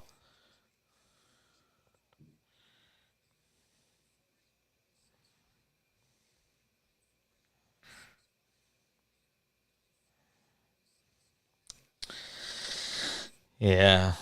It hasn't been announced yet, but tomorrow it's going to be announced. So you can't say this anywhere, but Patrick McEnroe is going to be introduced as the new president of the Tennis Hall of Fame. Yeah.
We continue on this Wednesday edition of Welcome the back show, on this talking Wednesday obviously a lot edition about of the NFL show. tonight.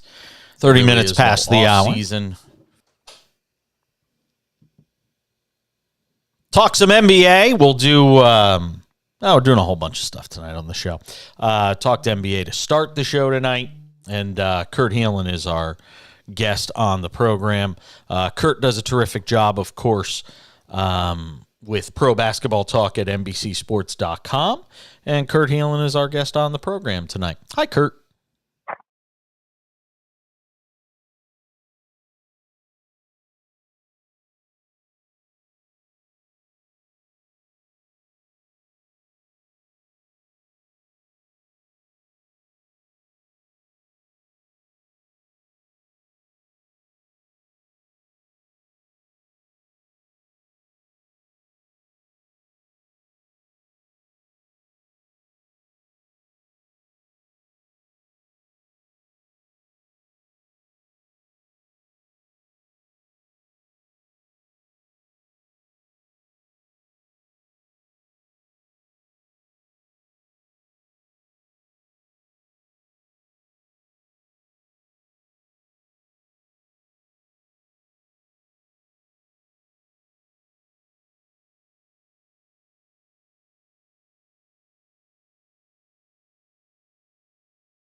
Welcome back on this Wednesday edition of the show.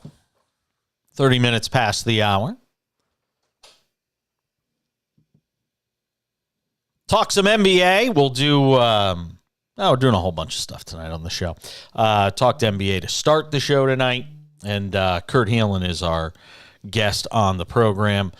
Kurt does a terrific job, of course, with Pro Basketball Talk at NBCSports.com, and Kurt Heelan is our guest on the program tonight. Hi, Kurt.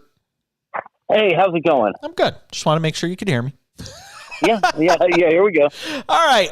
Let's start with. I want to start with the Sean Kemp stuff, but I'll put that towards the end because the story literally just broke before, like seconds before I got you on the air tonight, involving Sean Kemp, which is kind of crazy. But I guess along the same lines, let's talk about Ja Morant. And, he's missed a couple of games. He's going to miss at least 4 more. Police in Colorado are not going to file any charges in this incident where he was waving around a gun on Instagram Live inside a nightclub on Saturday night, I guess it was. The way I view this, and I want to get your opinion because you're far more plugged in than I am, is that, police probably went around, talked to everybody, and they're all his boys, so they probably all said nothing, basically. Well, I don't know whose gun it was. I don't know. I don't know. Yeah. Just some gun that magically appeared. And I wonder if that is essentially, because they all had times to get their story. By the time this gets out, and then the investigation begins both on the NBA front and on the police front, they got time to get all their stories straight. So I almost wonder if we're at a point where if Ja really wants to, if all his boys remain loyal to him and don't say a word, how's the NBA going to prove it's his gun, that he had it on the road with him, that he had it on a team premises, the bus, the plane? I mean, I don't know how they're going to really be able to prove all that much to make a decision as to whether or not to suspend him long term. Yeah, it's not going to be that easy. And like you said, there's time there. And you nailed it. The question for the NBA, and I never really expected anything to come of the police stuff, just because Colorado is an open carry state. So just having the gun wasn't a crime. The NBA's question is, like you said, whose gun and how did it get there? Because if it came on the team plane or something, that's a very different animal than somebody they met up with in Denver. So in theory, everybody could have everybody could have this. The NBA is well connected and has plenty of former FBI people who do security for them, type of guys who help with this kind of stuff. So they probably are getting some answers, but I don't know. Just having the gun isn't a crime. It's not really good for your for your image if you're the guy trying to sell sneakers and Powerade and everything else that he's got going on. But there's not necessarily a crime there, unless somebody. Here's where I'm at with this. Unless somebody in that organization confirms having seen him on the road trip or has seen him at all with that gun. And I don't know why anybody would do that, knowing that it would basically sabotage their chances to win anything this year. Because if it's found he had it, he's going to be done for the season. I mean, we know what happened with Gilbert Arenas, which was a different situation. But, he got, 50 games, something like that. I mean, if they found out he had a gun, he's going to be done for the rest of the year, you would have to think. But what I think is kind of interesting in this is that I don't think anybody's going to really be able to prove. I mean, he could have tossed the gun in the garbage the next morning when the story came out. Somebody could have given him a heads up. That thing could be long gone by now. Yeah, exactly. That's one where you're like, hey, give this gun to your friends and say, hey, make this go away somewhere. And that's certainly possible. And like I said, it won't be, like you said, it won't be easy to prove. But I think this is a case for, Ja, where every time he's had any other issues, with the Pacers and his guys with the Pacers and Pacer security, with the fight over the summer with in the pickup game at his place. Every time this happened, everyone rallied around him, and teammates stood up for him, agents stood up for him, family, whoever it was. Everybody kind of stood up and said, "No, he's good." This is the first time he got his wrist slapped. And how hard it's getting slapped is up for debate, but enough to get his attention. And I think ultimately for me, where I come down on this is that this is a 23-year-old guy at a pivot point in his life, and hopefully this is being used as a guidance situation, as a teachable moment, as opposed to searching out punishment. I would also say, by the way, the league's been all over the map. I mean, with gun stuff in recent years, there's been, when am I going blank? There was one guy who shot one off outside a club and he got like 7 games. Like, it just kind of depends. So we'll see. I don't know if they're going to put in, if they come down tomorrow, I don't know if they're going to sideline him for the rest of the season or not. I wonder, and you wonder if there's something bigger going on here when you look at the statement that said he'll get help while he's away from the team, talking about, working on learning better methods of dealing with stress, overall well-being. I wonder if there's something bigger going on here that we're just not privy to. That is possible. And there are people who have said that he's, look, he wasn't the most highly recruited guy out of high school. He went to Murray State, which is in Kentucky, but not exactly, it's a Walmart. Some guy wandered into a back gym and saw him playing and thought, wow, we should get him. Otherwise, who knows where he'd be. Right. And so, but I think the adjustment, the adjustment has been a challenge for him, and it's a lot of stress. And I don't know. I'd be speculating to say he's handled it well or is not handling it well, but that could be part of it. I mean, there is a situation where maybe he does need to find better ways to cope. And if so, again, help him find those and help him find the path that's best for him rather than just seek punishment. Kurt Heelan, our guest, NBA writer, NBCSports.com, pro basketball talk. That is his jam. We see the Mavericks lose again tonight. Luka's still dealing with this thigh injury. Kyrie Irving takes what I thought was sort of an ill-advised 3 late in that game. With his team rallying, they can't stop CJ McCollum. And I don't know if it's execution or lack of defensive talent on that team, but this thing just keeps going in the wrong direction for Dallas. I mean, there's a chance they don't even make the playoffs, into the play-in tournament at this point in the direction it's going. Your thoughts on where we are right now with the Mavericks? They've got to work on defensive personnel on that roster. There just aren't any. It's just not a good defensive roster. I mean, they were 24th or 25th in the league when they made this trade, and they sent away Dorian Finney-Smith, their best perimeter defender. I'm not sure that I'm not sure that's there's an easy answer this season. It's not, hey, this summer we got to re-sign Kyrie and then rework this roster around those two to get better defenders. I'm not sure that there's a short-term answer for this, other than to see how the fit goes with Kyrie and Luka, and how that personality meshing goes, because they're just not going to be able to get stops. They're just, even if they become better focused, it's not a good defensive roster. There's no rim protection. There's no good perimeter defenders. So I've got about 45 seconds here. This Zion Williamson thing just gets worse and worse, doesn't it? I mean, he's going to miss another 2 weeks. And where's the Pelicans won tonight, like you said, but where are they in 2 weeks? Are they even bringing him back this year? I mean, again, we're going to do this again? Yeah. I just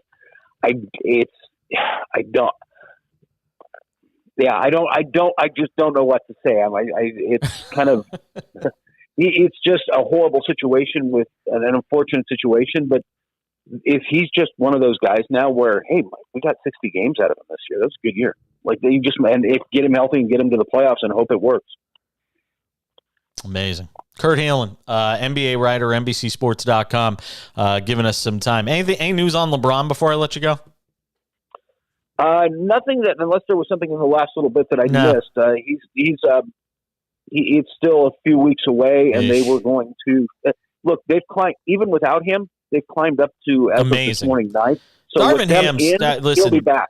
Talk about all the coach of the year guys, all that stuff. What Darvin Ham's done with that team, with everything swirling around it, is mind-boggling to me. He has had a very underrated year. Kurt Heelan, always appreciate the time, my friend. We'll do it again soon. Take care.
playing outside the confines of what your team is doing. And I'm sorry for those watching on the video feed of the show. I had the audio off there for a minute.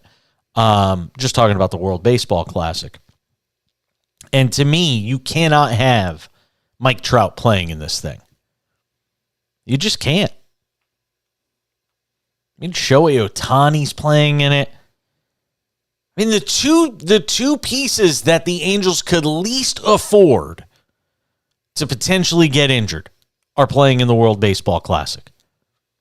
The Mets with Pete Alonso, if he goes down, I cringe. I mean, the Astros, Kyle Tucker, Jose Altuve. Weren't you just saying, Justin, Jose Altuve played tonight? Yeah, which is bizarre. How'd he do?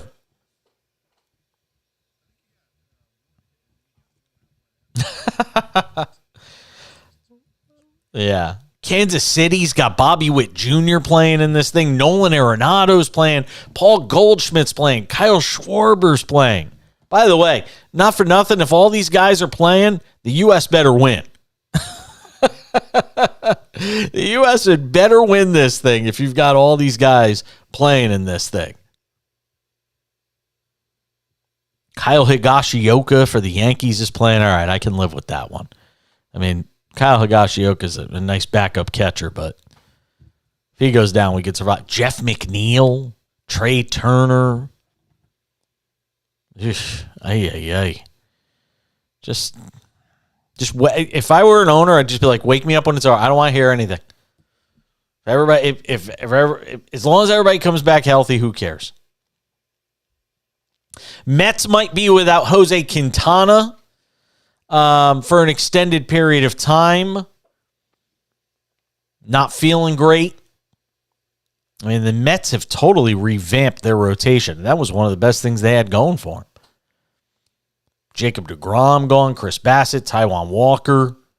So the Mets instead have Justin Verlander and Kodai Senga, who they got from Nippon Professional Baseball. And Quintana, dealing with this first injury of the season really for the Mets. Undetermined period of time. Stress fracture in his rib. How the hell do you get that? Now the Mets are going to have to figure out another starter to put in his spot. Mitch Moreland retired today. He didn't play last year, so you might have thought he was already retired. I don't know if Manny Ramirez is still ever retired, has he? Manny's still hoping somebody will sign him. Just Manny being Manny, though. Just hoping. Maybe Manny, somebody will sign Manny Ramirez.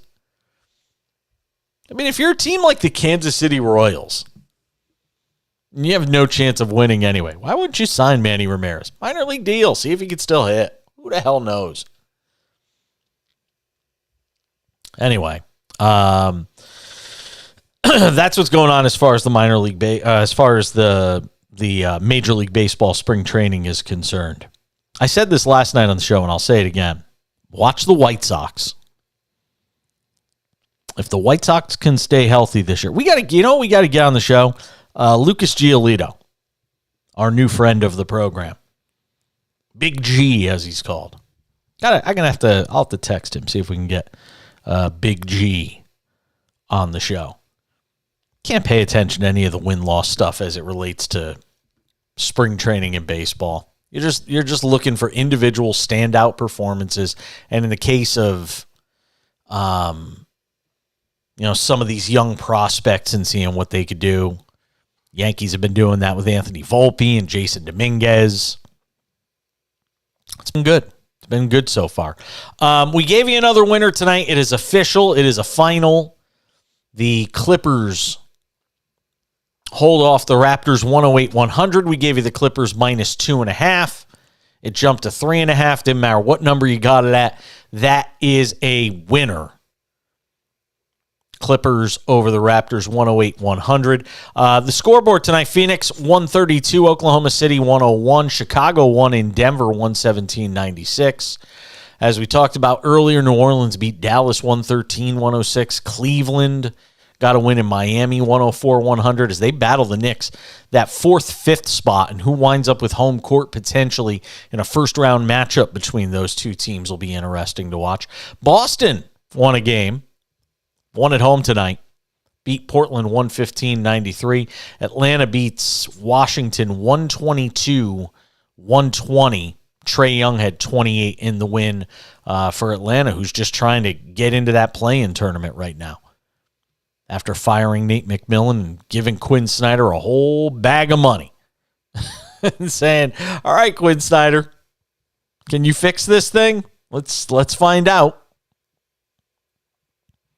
I didn't get to my story about tonight about whether or not NFL owners, there's some talk out there that Deshaun Watson's agent has basically come out and said that NFL owners are colluding against Lamar Jackson. It's kind of an interesting comment for Deshaun Watson's agent to make. I don't know why he's making it. It's not his player. But we'll do some NFL talk on the show tomorrow. We'll continue to follow the Aaron Rodgers saga. Will he or won't he be kept by the Packers? Will he or won't he retire? If he is kept by the Packers, or if he decides not to retire and the Packers want to deal him, is he winding up with the Jets? We'll see what the latest Tom Brady breadcrumbs are for us. Not hearing anything about Jimmy Garoppolo so far.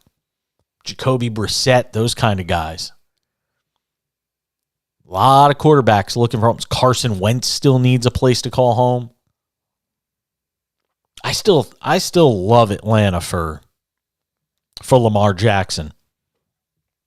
Although the reports out there seem to indicate he's not going there.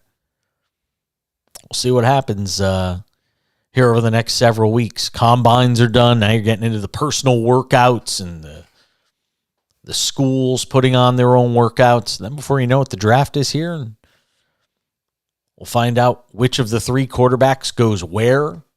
Whether or not the Bears decide to trade the top overall pick, which certainly seems like a possibility at this point. Where does Indianapolis go for their next quarterback? So many questions to answer in this NFL offseason as it continues to roll along. We'll have you covered the entire way.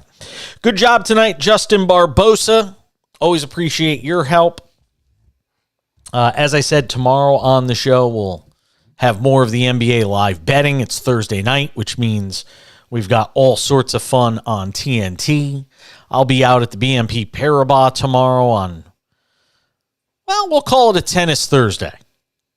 Go see who's out there. Maybe we'll catch up with some folks and bring that to you tomorrow night on the show.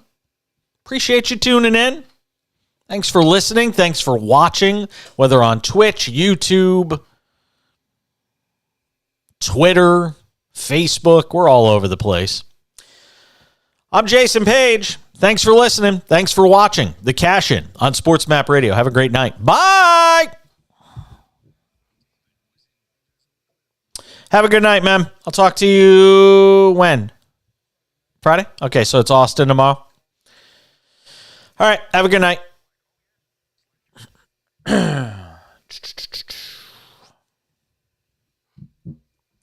That is going to do it for us.